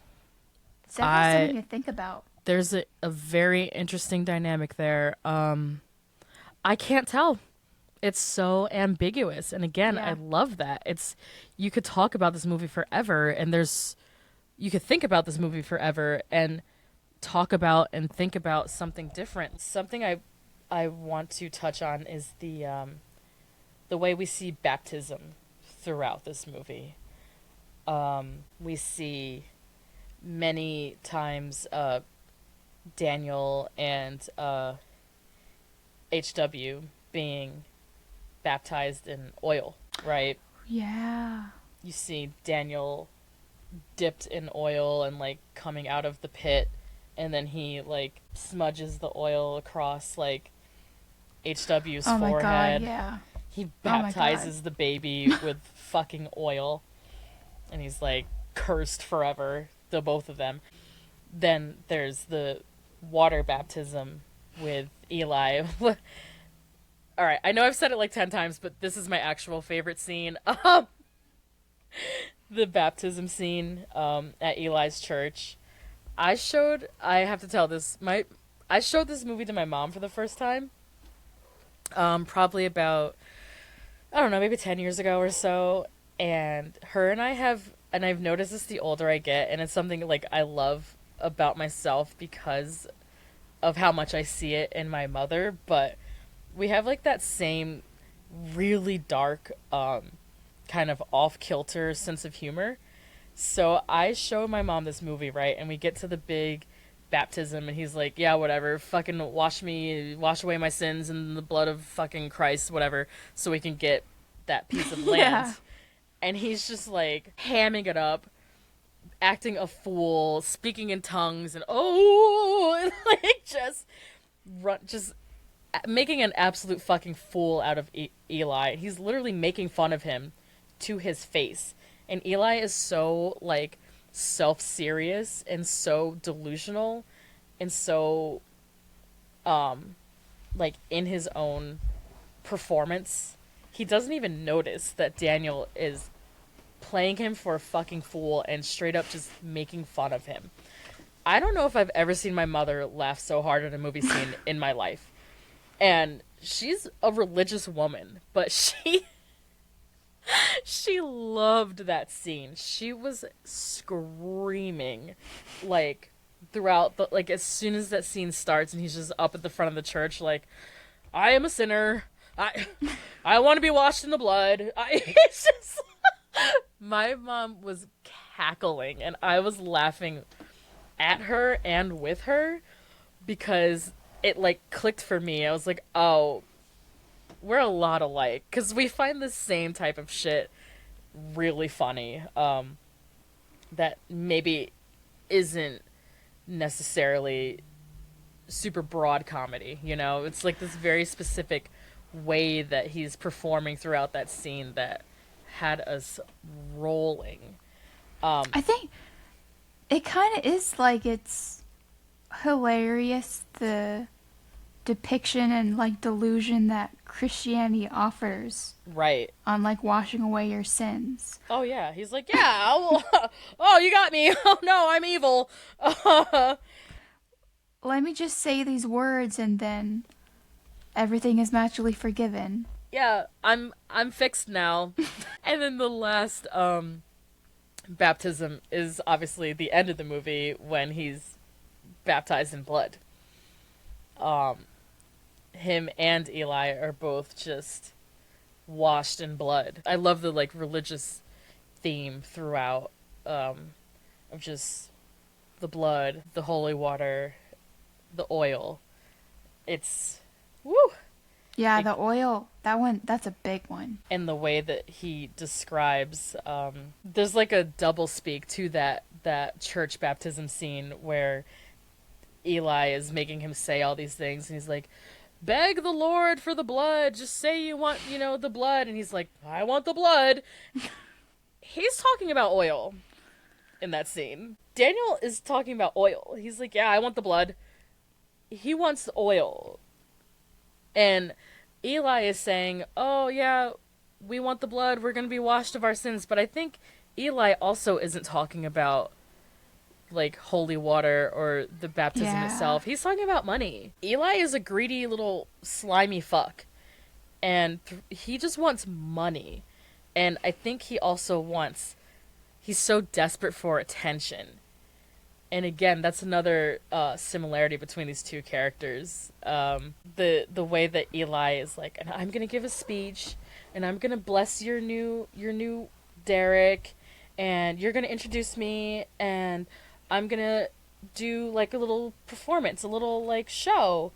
And Daniel's like, yeah. You're gonna bless my oil Derek, and yeah, it's gonna be a big moment, a big shiny moment for you. And then he immediately is like, and Mary Sunday. Like, and he takes that away from Eli because he sees that that's all Eli really wants is fucking attention. He doesn't give a shit. They're both very keeping up with appearances, type of people, very showy. And Daniel's the only one who can see Eli for what he is. Yeah, do you think that Eli could see that Daniel could see that? I think once he gets fucked over with that, like, oh, I'm gonna let you do this blessing, and he was totally bullshitting him, I think that's when it really clicked in for Eli, like, oh, this man, like, hates my guts and is never gonna, like, respect me or tell me the truth. I think he realized that a little too late. Way too late. Way too late. Like, by that point, he's already bought up your whole town, including your own family land, you dummy. This is, like, running game on he's already built, like, an oil pipeline at this point, and you're like, wait a second. Is this a bad guy? Makes me want to have a milkshake after this. I drink your milk. Oh, iconic. And to finish off my point, I love this line where Daniel looks at Eli after the big baptism and he's like, that was a goddamn hell of a show. Because it's like he's just, like, gotta get his dig in. And he's like, A, I know you're a fucking phony. B, I don't care if I'm cursing in a church right now. This meant fucking nothing to me. Yeah, that scene definitely. There's so many good, like, man, I can't say best scene because and every other scene was the best scene. That's what I'm saying, Lindsey. That's my struggle. When I've already said like 5 scenes in this movie are my favorite scenes, and I mean it. They all are. It's like the stuff with his brother, the baptism, the big oil explosion when poor HW gets hurt, the ending, the bowling alley. Like, there's just so many points in this movie where you're like, fuck, this is so good. And the pacing and the momentum of that tension, it's just really propellant. It just moves you and you're just in it. Like, you didn't look at your phone the entire time. No. Yeah. A single time. I was like locked in. I was like, I'm sorry, So I know it's good. late, but we have to finish this in one sitting. And you're like, I know. we gotta do it. Yeah, we had to do it. But it went by so fast because Yes. it was so good. I'm so happy to hear that. That that brings me so much joy, like introducing movies to people that I care about and that I know that they'll like love. I know I've talked about it before, but it's like it's so special to me because it's like I feel like I'm showing you a piece of me, and I'm showing Yeah. I'm showing you something that I think will like stick with you in your like heart or mind in a way. You know what I mean? It's like how I can like communicate to people like certain things, and I feel like you really got it. Yeah. Like you got Yeah. it. This is what my brain fixates on. Does it make your brain fixate? Like, hey, I have a competition in me. You Do you have competition in you? I was a little worried about showing you this. I was like, is she gonna think I'm crazy and or evil after Absolutely not. Okay. No. I don't I love movies that can at least make me go like at least once, but so many times in this movie. And in this movie it's like it sets you up and there's like a few second delay and then you're like holy shit. Mm-hmm. Like every single time something would like happen. Amazing. Yeah, it's definitely a holy shit movie for me as well. So speaking of holy shit, what are the performances in this movie? We kind of already, do we even have to do this? We kind of already talked about it. Yeah, well, I was gonna say that Eli Daniel dynamic or my favorite performance, but Yes. on the like other scope of my feelings, HW and his translator. Oh, yes, call it out. Yes, we were supposed to talk about that before and we forgot. Um, this is your ISO solo moment. Go for it. Yeah, well, I took American Sign Language in college. I do not remember any of it now, but Don't worry, audience. I already asked. I was like, "Ooh, do you know any sign language?" And she was like, "No." I was like, "Oh." yeah, I could try really hard, but I won't do that. Um, but one thing that did stick with me is this, I guess, like in the deaf community, the difference between speaking and talking. And especially in the last scene with HW and Daniel, but Daniel was so like, speak to me. Like, I know you can do it. You speak to me. And it's like such a, like a thing, the difference between talking and speaking, like people who are hearing. It's so ableist, and it was so Yeah. blatantly like disrespectful. That's like asking someone in a wheelchair to just like get up and walk. I was like, Yeah. "What are you Like doing?" Especially like when he was signing, like this is him talking to you. Like you need to get on board with that. He's talking. Yeah, like this is his language now. The like and his language before is the one that you took away from him. He did.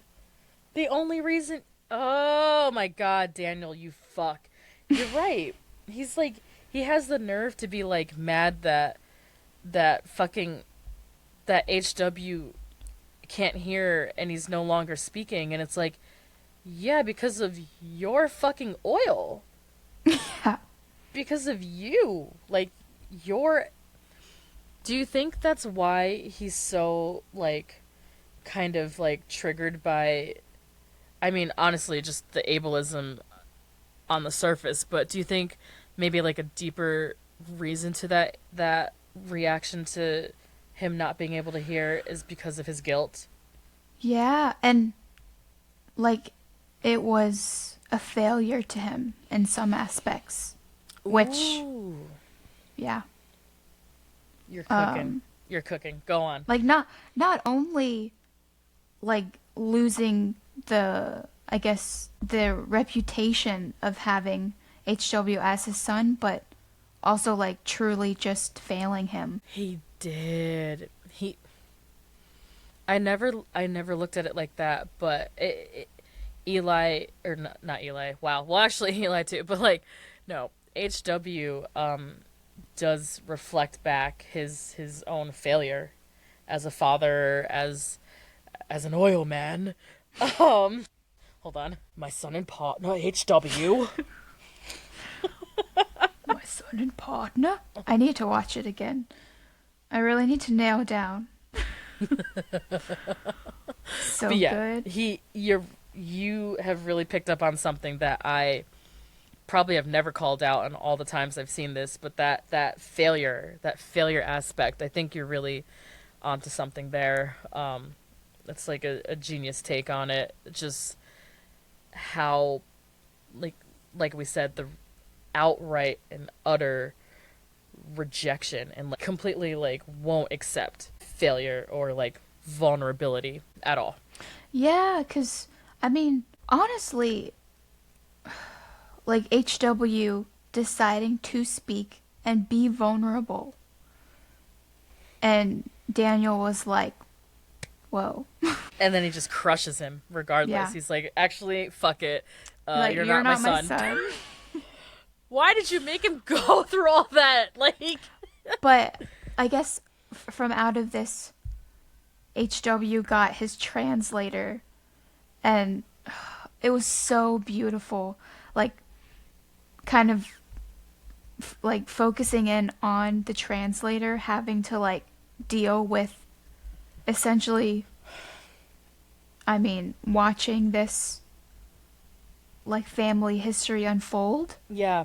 And he has to be the one to like tell him through sign language.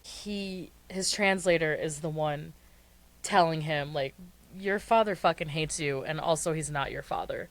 And you can see it's just so subtle, and it's not like he ever really gets like this big moment, the translator, but it's something that touches me every time when like Daniel is saying all those awful things and the translator like hesitates because he loves HW, and he doesn't I'm gonna cry. He doesn't want to say that to him, Yeah. you know. But he still does because that is his job. That's his duty. And yeah. He's like, ugh. And he's Yeah, like, it was beautiful. tell him what I said. Wave your little hands around, whatever the fuck he does. He's like, oh my god, I'm about to break this kid's heart, but here you go. He's not your father. Like, oh, it's such a beautiful, beautiful scene between those three actors. I'm sure they went through hell shooting that. I bet you that took forever. But it's just so. Let me look up this actor. We need to like shout him out because he was absolutely cooking in that moment. I wonder if he's an actual actor or an actual translator or both. That is my question. That's why I gotta look him up because I'm not sure. Well, there's a whole post. There's a whole article about deafness in film. In There Will Be Blood. I'm gonna send it to you, and it's about power of spoken language to control and persuade people, and how Daniel uses he weaponizes language and speaking, and how he doesn't have that same power over HW because he can't hear him. That's brilliant. I can't wait to read that. It's a Medium article from 4 years ago. I'm going to put that in the show notes as well. But wow, that just blew my mind. I That know. little bit you just said. I cannot wait to read that. I just got so distracted because I was like, oh my god, it exists. Someone who feels the same, who noticed the same thing you did. A fun fact I saw, PTA so badly wanted, and you talked about this, but wanted to film in California, but there's so little There's no. There's like nothing that looks like how it did, so they had to film in Texas. Mm-hmm. Yeah, and that's, I think, confused a lot of people for a very long time, because people to this day will be like, "Oh, it's Texas because oil, da da da," and it's shot in Texas in real life. But this movie is California. Hmm. This is a California movie, as are, I think, almost every PTA movie. Oh wow. He's a California native, San Fernando, San Fernando Valley native, and he tells almost exclusively stories about Californians in the valley, including his period piece. Um, Should our extra episodes like this just be PTA movies, and we'll wait to see how long it takes for someone to pick it up. yes, bitch, because in our very first episode we did say that you wanted to watch more PTA movies after Magnolia, and I was like, bitch, I will show them Yes. all to you. Yeah. I We have love to this stay man. true to our word. Okay, let's do it. Yeah, I will definitely. What did we say? Punch Drunk Love Yes. and Boogie Nights. You pick. You pick. I'll show you whatever you want to see. Okay. But yeah, you And let me know. now it has to be movie nights though only. Okay. Okay. Agreed. I cannot find the translator. Wow, this guy is like Oh. not popping up. Robert Hills. Bitch, I had to dig so deep. This is his only fucking movie too. I bet you he's an actual translator. This Because is especially the when that was the scene of them two walking away and his translator was looking at him, that felt so real. It was the amount. It's also, I think it sticks out to us so much because it's like the first fucking time in this movie basically that we get true and honest empathy from a male character. He's just like heartbroken for HW, and he yeah, it just shows all over his face. Wow, good call out, because now that I finally found this man's name, Robert Hills, just like Child HW, this is his first and only movie credit. Amazing. Shouts to that guy. Wow. Again, I think that's why PTA is like the king of casting. It's just, he can take literal people off the street in Texas and do this with them. Y'all bitches could never. I'm sorry. He has a magic touch with actors. So my last little fun fact, and I waited till the end because this is a fucking huge one, and I know you didn't know this. And I don't know if a lot of people know this. I didn't until years later, but Paul Dano wasn't supposed to play Eli Sunday. He wasn't cast as Eli originally. He was in a much smaller part as wow. like a townsperson or some other like side character. I think maybe he was one of the like oil company like employees or something. Because he was a really small actor at this time. I think he had only been in like Little Miss Sunshine. Let me look that up. Let me see how old he was at the time. Do you know like how he got casted as the character? Yeah.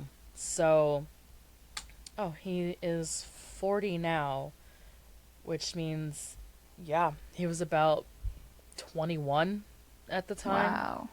He was young. Anyway, yes, so the original actor, they had already started shooting the movie. And he dropped out or got fired. So the original actor for Eli Sunday was an actor, Kel O'Neill. They were like 2-3 weeks. They were about 2 weeks into shooting the movie, and he got fired.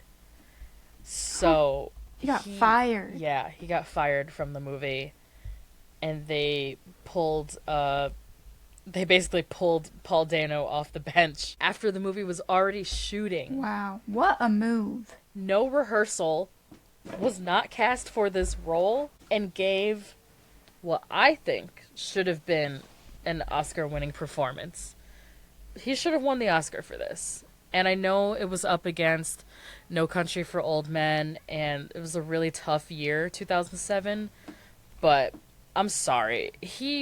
Paul Dano makes this movie. He cleared. And he did it with no rehearsal. Playing a completely different character in this movie. And it was like, I got it. And on top of that, I'm gonna play twins. You're telling me you pull some random 20-year-old, again, from a background actor, and they can do this? You're out of your fucking mind. This whole movie is, like, brilliant, like, just happenstance that it even happened. I can't imagine. Man. Good thing that guy got fired. No, literally. I wonder why. It says that he wasn't. Let's see. Kel O'Neill says that he failed to create a good working relationship with P.T. Anderson, and he said that he was basically just iffy on whether he could actually perform the way that Paul wanted him to, and that he felt like he wasn't the right actor for this director. So it sounds like they maybe had some beef, and that he just wasn't doing well. It's kind of vague. There's a long-standing rumor that he basically quit the movie because he was so intimidated by Daniel Day-Lewis. Oh. He was like, I can see that. I can't do this. Honestly, good for him for bowing out gracefully. He was like, y'all got it. Yeah. He was like, actually, I haven't made it here yet. I can't do this, I fear. Take me out. Wow. Yeah. So they took him off the shooting schedule and then started over again with fucking Paul Dano. Unbelievable. This movie does not work if Paul Dano is not playing Eli Sunday.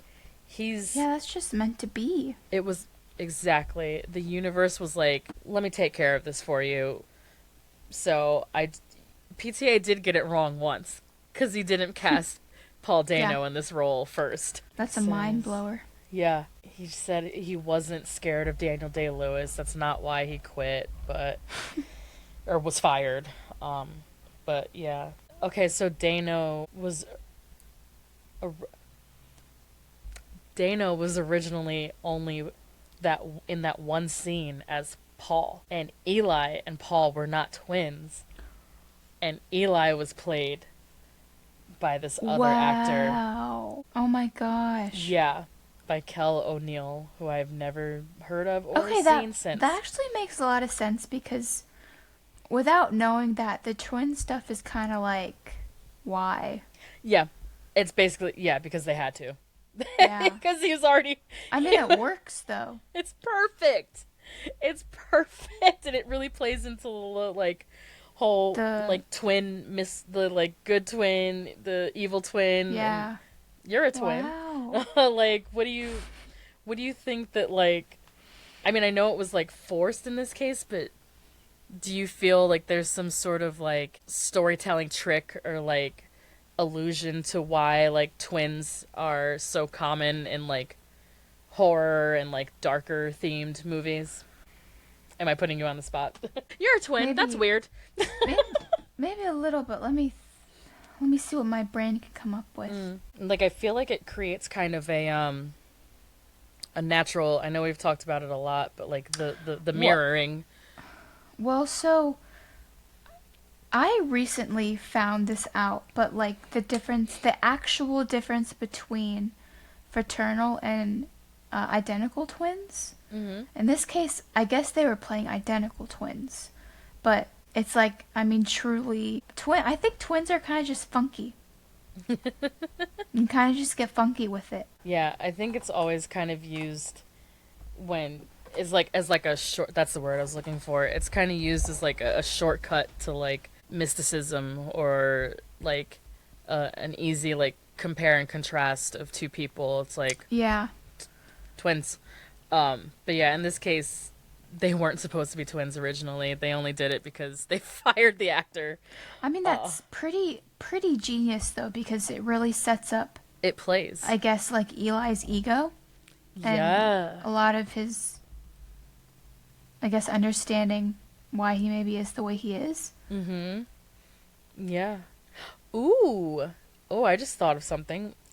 Eli, like Daniel, has that natural, like, competition in him. Yeah. I do think that there is, especially when, like, twins becoming tumultuous and things feeling like a competition Yeah. when they don't need to. Yeah. I think, yeah, it really does add, it adds to Eli's character, I think, Yeah. that he is a twin and that he's, like, trying to, like, get one over on his brother, basically, and, like, prove that he's, like, the smartest, the most business savvy, His the brother most religious. who does not give a shit. He doesn't care. You never see Paul again in this Nope. movie. He's like, He's like, he only got like $600. That's all he wanted, or something like that. he got something. No, but you know what else he got? Yes, he got that money up front, but I think Daniel, I don't know if he was just saying this to fuck with Eli, but he says at the very end, right before he kills him, like, oh yeah, your brother is, like, set up for life. I hooked him up. He's got, like, I think he gets, like, a percentage of the, like, profits from that oil that he tipped off Daniel about. So, like, Oh. I think. I don't know if he was just making that up to fuck with him, but Paul's the big winner here, because he was like, hey, here's the oil, I'll take my money, see ya. And Eli spends 20 years fucking one-sided beefing with someone that he absolutely is completely outmatched by in every way. It's fascinating. I do want to talk about. Was like, okay, we're gonna watch this movie, and just basing it off of the title, because I was really good about not spoiling anything for myself, and I was like, okay, at what point are we gonna see where there's gonna be blood? You're like taking it literally. You're like, Yeah, I was like, there's when is literally this- gonna be blood. Yeah, when is that gonna happen? And the very first death scene where the oil rig falls on the on the guy, and you see the blood splatter on Daniel for the first time. After that, You just And- this is a very like visceral movie. It's very grimy. It's very sweaty. It's very muddy. It's everyone's just like wet and covered in like oil or blood or sweat the entire time. Water. There's that big swimming scene with him and his brother where they like are at the ocean together. Everyone's just wet the entire time. I think it's like, especially the first death scene, it almost felt like, yeah, it's foreshadowing. Clock it. Very, very much so. Yeah, so Daniel like starts this movie like underground, covered in blood, and he ends the movie underground, covered in blood. Woo! The symbolism. Oh, I love it. I love this movie so much. Well, I actually want to ask you, Ooh, okay. what were the emotions when you first watched this movie, if you can remember? And have they like changed at all as you've gotten to know the movie better? I love this question. Yes. So when when I first saw it, I already had such a history with the director and with Daniel Day-Lewis, so I had a feeling I was gonna like it, but like I said, I went in completely blind. And I think that first viewing, can you imagine being in film school when this shit came out? It was monumental.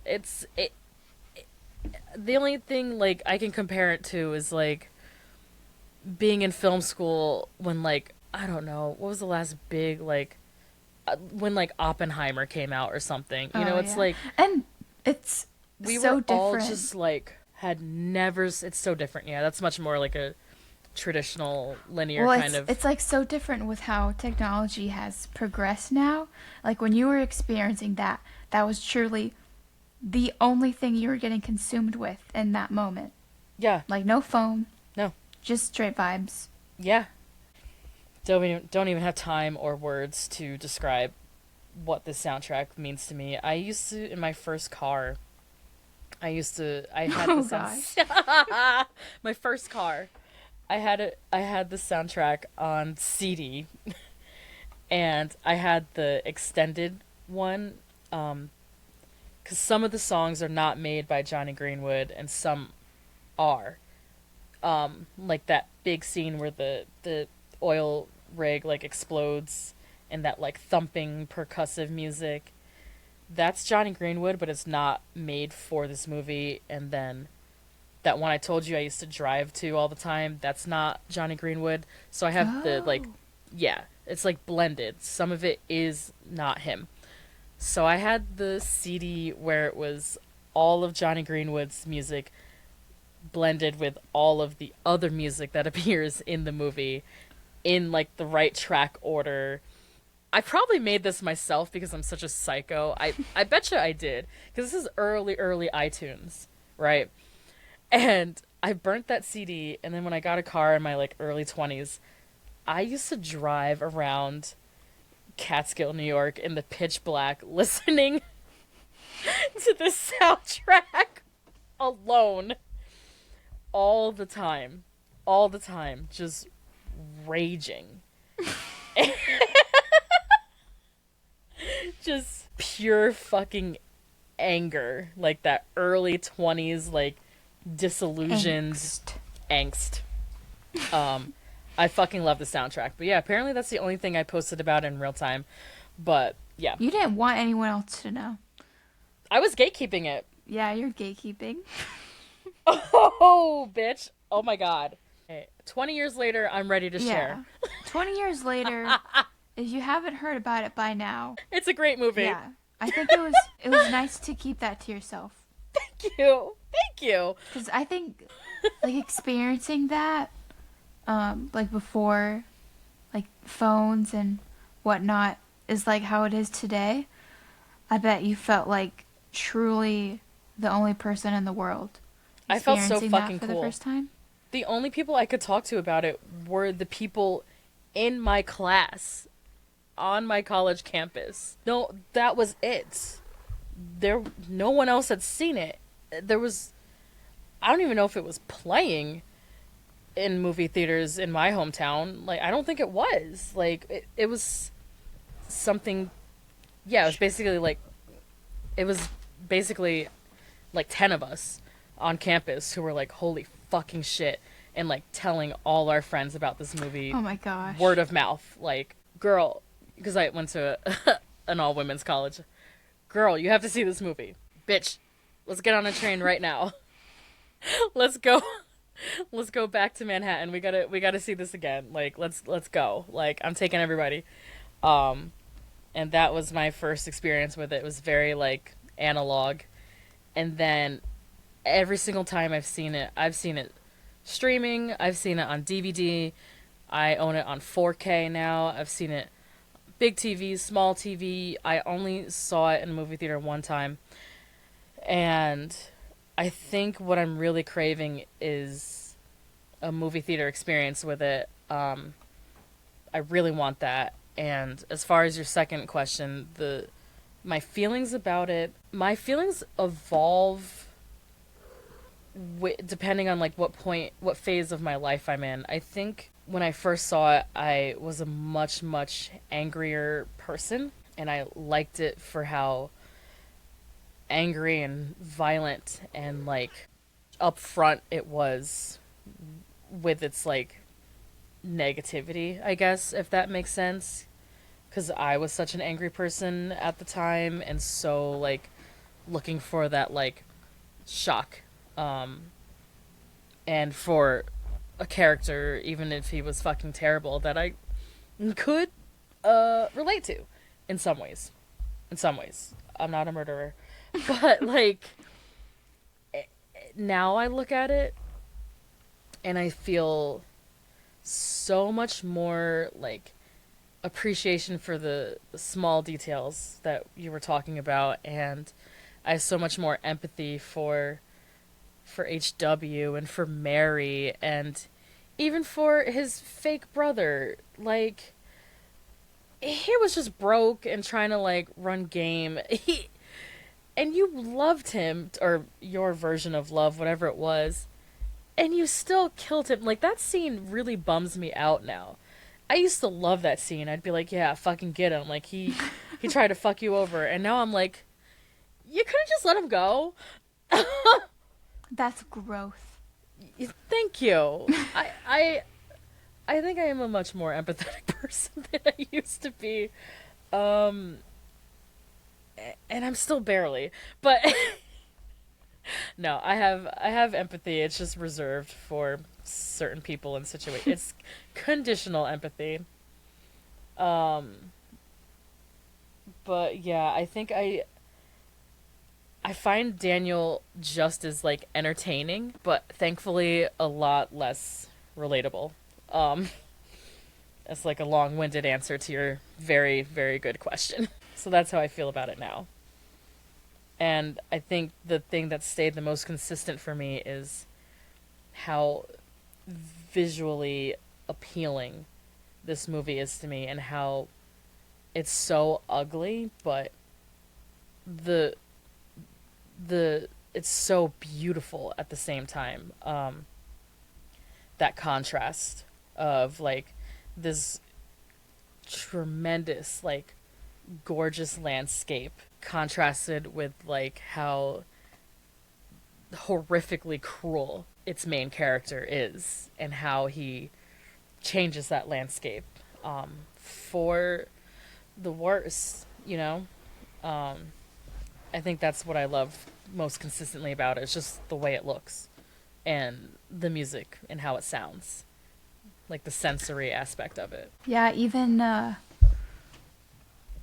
at Eli's death in the bowling alley. It's so beautiful, right? Beautiful. Like, the craftsmanship. I remember hearing you gasp when you, like, saw all that, like, beautiful, shiny... I wish I knew what kind of wood that was. It's so striking. It's kind of like a dark... It's not like mahogany, but it's beautiful, that dark wood. Like, when there's that, like, establishing shot of the bowling alley, you were like, oh, and I was like, yeah, motherfucker is rich, and he's passed out on the fucking floor like a scoundrel, like, because it doesn't matter to him. But he still was beautiful. Yeah, I know, he's so disgusting, but disgustingly beautiful.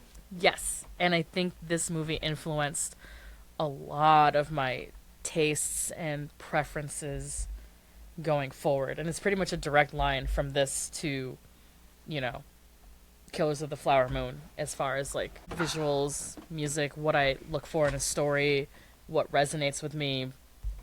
Yeah, it's stuff like this. Maybe that's why we just have undeniably amazing taste, because of how many good movies we've seen.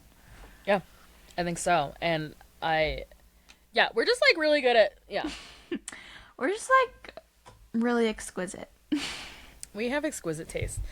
And yeah, this movie also made me so curious to see more movies like this.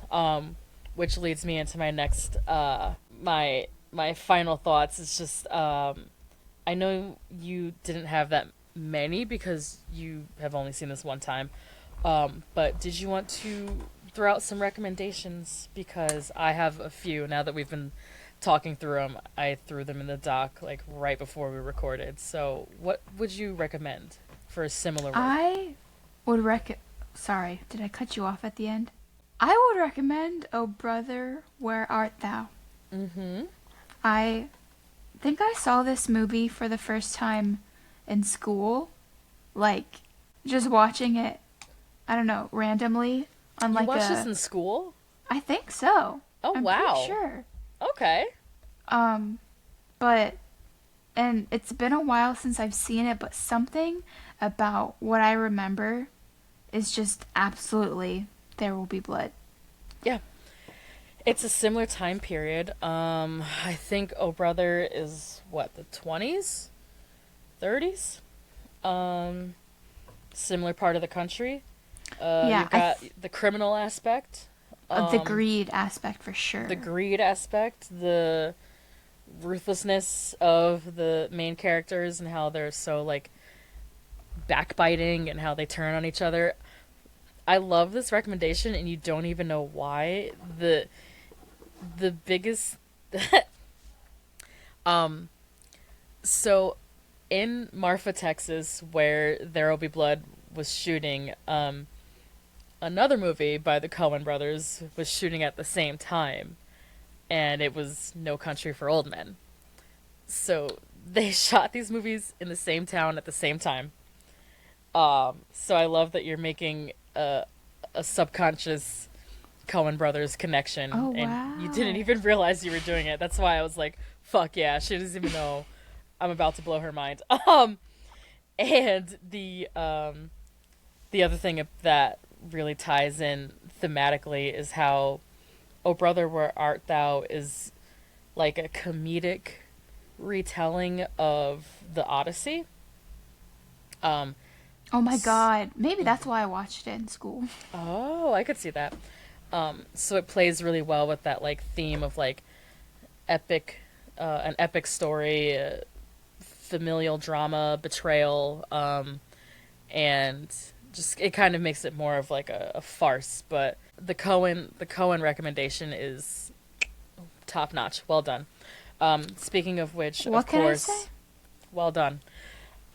Speaking of which, of course, it's almost cliche at this point, but they're basically twin flames. You got to throw in No Country for Old Men. They're they're like the yin and yang of 2007 movies. Actually, I wouldn't even say yin and yang. I take that back. It's more so they're kind of they're twins in a lot of ways. With that the ruthless main character and set in like a desert landscape and just someone who's doing horrible things for no reason at all, and everyone around him is like, can you like stop, why are you doing this? And he's like, because I want to, like, because I'm just a fucking bad guy and what of it. Like, there's no backstories, there's no flashbacks, there's no 10-minute monologue about his feelings. It's like stunning work, and it's also kind of sort of a western, but like There Will Be Blood, it's not like a cut and dry like this is a cowboy story western with like a saloon and all that. It's but they just pair so well together. For another family drama about oil and greed and how it destroys relationships, I'd recommend James Dean's Giant. Um, it came out in, I want to say 1955, 1956. So Giant is, I think, James Dean's last movie before he died. Um, and it's about like a rich family, an oil family who like basically tears each other apart over money and whatnot, land, and his I think his love interest is Elizabeth Taylor. Oh. Young Elizabeth Taylor. It's fucking. You would really. We should watch Giant. You would really, really like it. It's long, but it's Yeah, I good. haven't seen like any of these movies. I haven't seen The Godfather. No way. Okay, so another obvious pick, but thematically, it's it it just makes sense. It's this one. So The Godfather is a little more. Not only, I feel like All right. Well, in the second one, Michael does turn into Daniel Plainview, basically. But in the first one, Michael Corleone is just like he's a son who's like the squeaky clean one. He comes from a mafia family, but he's like the do-gooder, like war hero, like preppy. I'm gonna go to law school and get married to a nice like white girl and like settle down in the suburbs. And it like his life just goes off the fucking rails when he assumes control over this mob family and becomes basically the most evil fuck who's ever lived. And you see his slow decline throughout The Godfather 1 and 2 into just pure, unadulterated, unremorseful evil. Like, this man will kill his own family members. He will betray his own wife. He will put his own children in danger to get what he wants. Like, he becomes so awful. So I think it's, and again, the stem of that is greed and like insecurity and just that competition in him that like if he killed all his enemies, he hasn't killed enough. Like if he has all the money, he still wants more. It's just beautiful, beautiful storytelling. Two of the best movies ever made. The Both of the Godfather movies. Both of them. I both of them, and I go back and forth on which one is the best. I'm not going to decide. I'm not going to decide because you can't make me. The another modern movie that's set in olden times that is kind of a western but not really. Beautiful movie starring Brad Pitt. This is another 2007 movie, The Assassination of Jesse James by the Coward Robert Ford. I know, longest title ever. Fucking stunning. I think it's one of Brad Pitt's best acting performances of all time. This is going to be a really hot take, but I think that Brad Pitt is a fantastic actor. I do too. I think he gets a lot of hate, but I think he is a really, really good actor. Like, me too. There's not many roles of his that I'm like, wow. Or like, I said that wrong. Mm-hmm. But I think he's fantastic. He's genius. Yeah, I agree. It's a lot of it's the rare instance where like the kind of double standard of being good looking is like working against a man, but like he's so gorgeous that I think people don't see what a good actor he is. They just think he's like, you know, like a hot guy who's like just there to be like, you know, eye candy. But no, that man like can act. He can act his ass off. The movies that he's been in, he is stellar. From basically Interview with the Vampire all the way to Once Upon a Time in Hollywood. I'm sorry, you're not fucking with that man's IMDb. He's fantastic. He's only got like 2 or 3 misses like ever. So yeah, I agree. But anyway, The Assassination of Jesse James is a real story about how Jesse James was killed by someone in his own like criminal crew. He like Robert Ford. He like turns on him and becomes like he's like a fan of his. He's like a very Eli and Daniel relationship there. Actually, he's like the charismatic like criminal, you know, he's like famous in the Wild West. Everyone knows Jesse James. We still talk about him to this day, right? Famous guy. And then Robert Ford is like this fanboy who's like, please, like, give me a crumb of attention, like, let me be in your crew. And then he fucking betrays him, and ends up being the one to assassinate him. That sounds so good. You will love it. And it has Brad Pitt. Yeah, Brad Pitt and Casey Affleck as Robert Ford. Such a slime ball in this movie. Pretty much every movie. But yeah, a little Ocean's 11 reunion there. But like grimy Western, fucking fantastic. The Revenant, speaking of grimy, Leonardo DiCaprio just suffering for hours against like the elements, but the whole reason he's even out there is, again, capitalism, greed, the fur industry, manifest destiny, that whole time of American history of like, we have to take all this land, we have to take all these furs, we have to get more, more, more, more, more.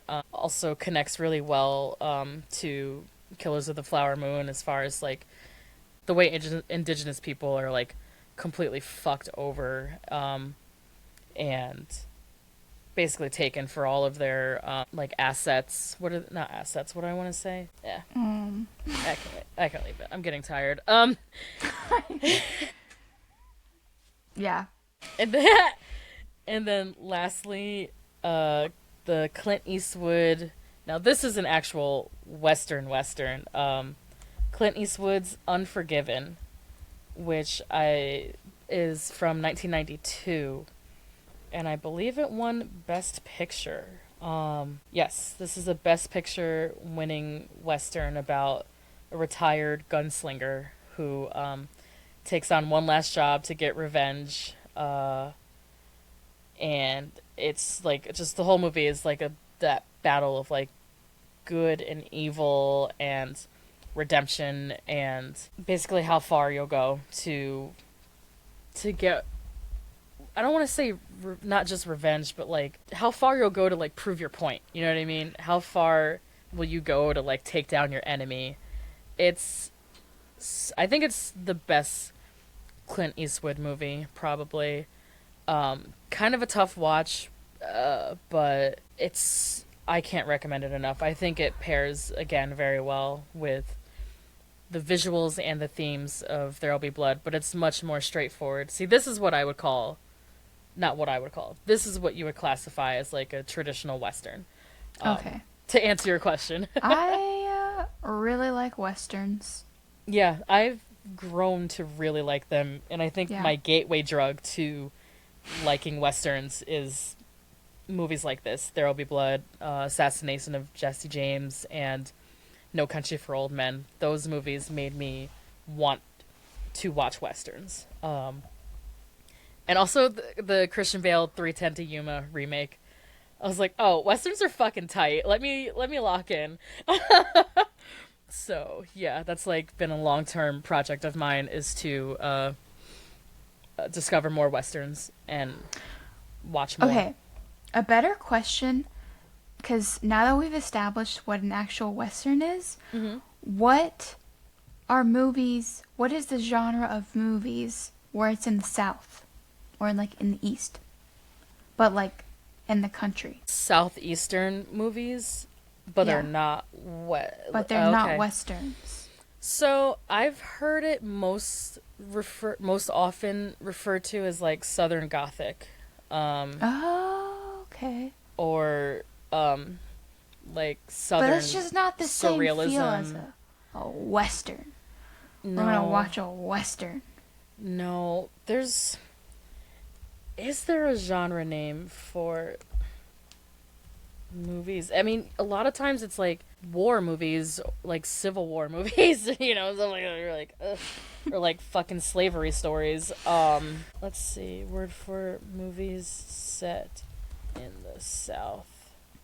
Westerns that aren't Westerns. Yeah, there isn't a single specific word. It's saying Southern films, movies set in the South, the American South. Yeah, I think they're just called Southerns. But just doesn't have the same ring. Yeah, because I think a crucial part of a Western is like literally It's in the the West, the Wild West. You know, like the whole cowboys the wild West. Cowboys, horses, saloons, gunslinging, sheriff, the big silver badge, like that whole thing.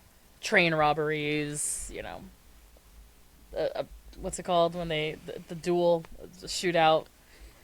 Oh yeah. That's a Western, and like the battle of good and evil. You know, the white hat, black hat kind of hero versus like villain. That's a Western, and they always save the day.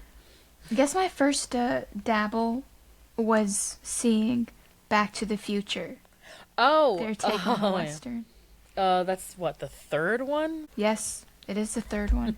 I watched that with, oh my god, I wouldn't even want to call him an ex, but I watched that movie with someone I was seeing in my early 20s very briefly, and I just remember like kind of hating it, and I was like, damn, this movie is fucking corny as fuck. Why do you like this so much? And it made me think less of him that he liked it so much, amongst other reasons. But yeah, I was like, I don't like this one. I don't like it. I don't like this one. I don't like it. But yeah, that's There Will Be Blood. I think yeah. What are we at, 4 hours now? Shut up. Listen, it's gonna be under 3. God. Yeah, this is gonna be a short episode. There is so much to talk about, though. I know. And there's still so much that exactly needs to be talked. Right. But I think we've left unsaid. Yeah. Yeah, I think we're fading. So we're gonna go ahead and wrap this up. Thank you for watching this movie with me and listening to me yap about it for literal years. It was a long time coming. Thank you for going on this journey with me, and letting me really just... I feel like Ken in the Barbie movie a little bit, because you let me yap at you about The Godfather, and I love you for it. See, it's much less terrible when I do it. You actually have substance to say. Thank you. I try not to bore people with my Godfather takes, because I've been on the receiving end of it, and it is fucking hell on earth. Thank you to Lindsey for all of your research and great conversation starters that you brought to this episode. You kept me on my toes, which I enjoy. Thank you for whining and dining me with such a good movie.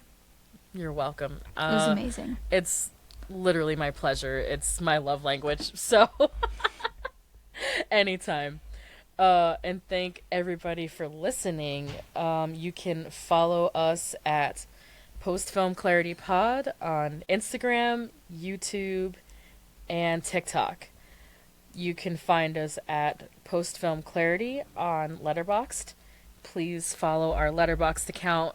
Every episode that we've done, I make a little recommendation list of movies we've talked about, or just other movies that I think of after the fact that relate to our discussion points, or other works from the same director, actors. So definitely check out our Letterboxd. I put a lot of love into those stupid little lists, so give us a follow on there. Also, you can email us at postfilmclaritypod@gmail.com. Address all of your Western emails to Lindsey, please and thank you. And throw us some recommendations. Actually, Homero, if you're listening, I know you are. I know you had listed a bunch of Westerns that you had either seen or wanted to see. Can you email us that list of Westerns that we should watch? That's for Homero and Homero only. I don't want to hear from anyone else again. That's the only man. You are the one man that's allowed. You're the one man that's allowed to email me about Westerns. Please and thank you. Or I'll search back through the Facebook group and try to find a screenshot. I'll search back through the Facebook group and try to take a screenshot of it, but I think I might have a recommendation list for the both of us, Lindsey, that we can follow up with a real Western list. Classics. Yeah, so, I want to see so many Westerns. Same. We'll keep an eye out for that. And until next time, bye, honeys.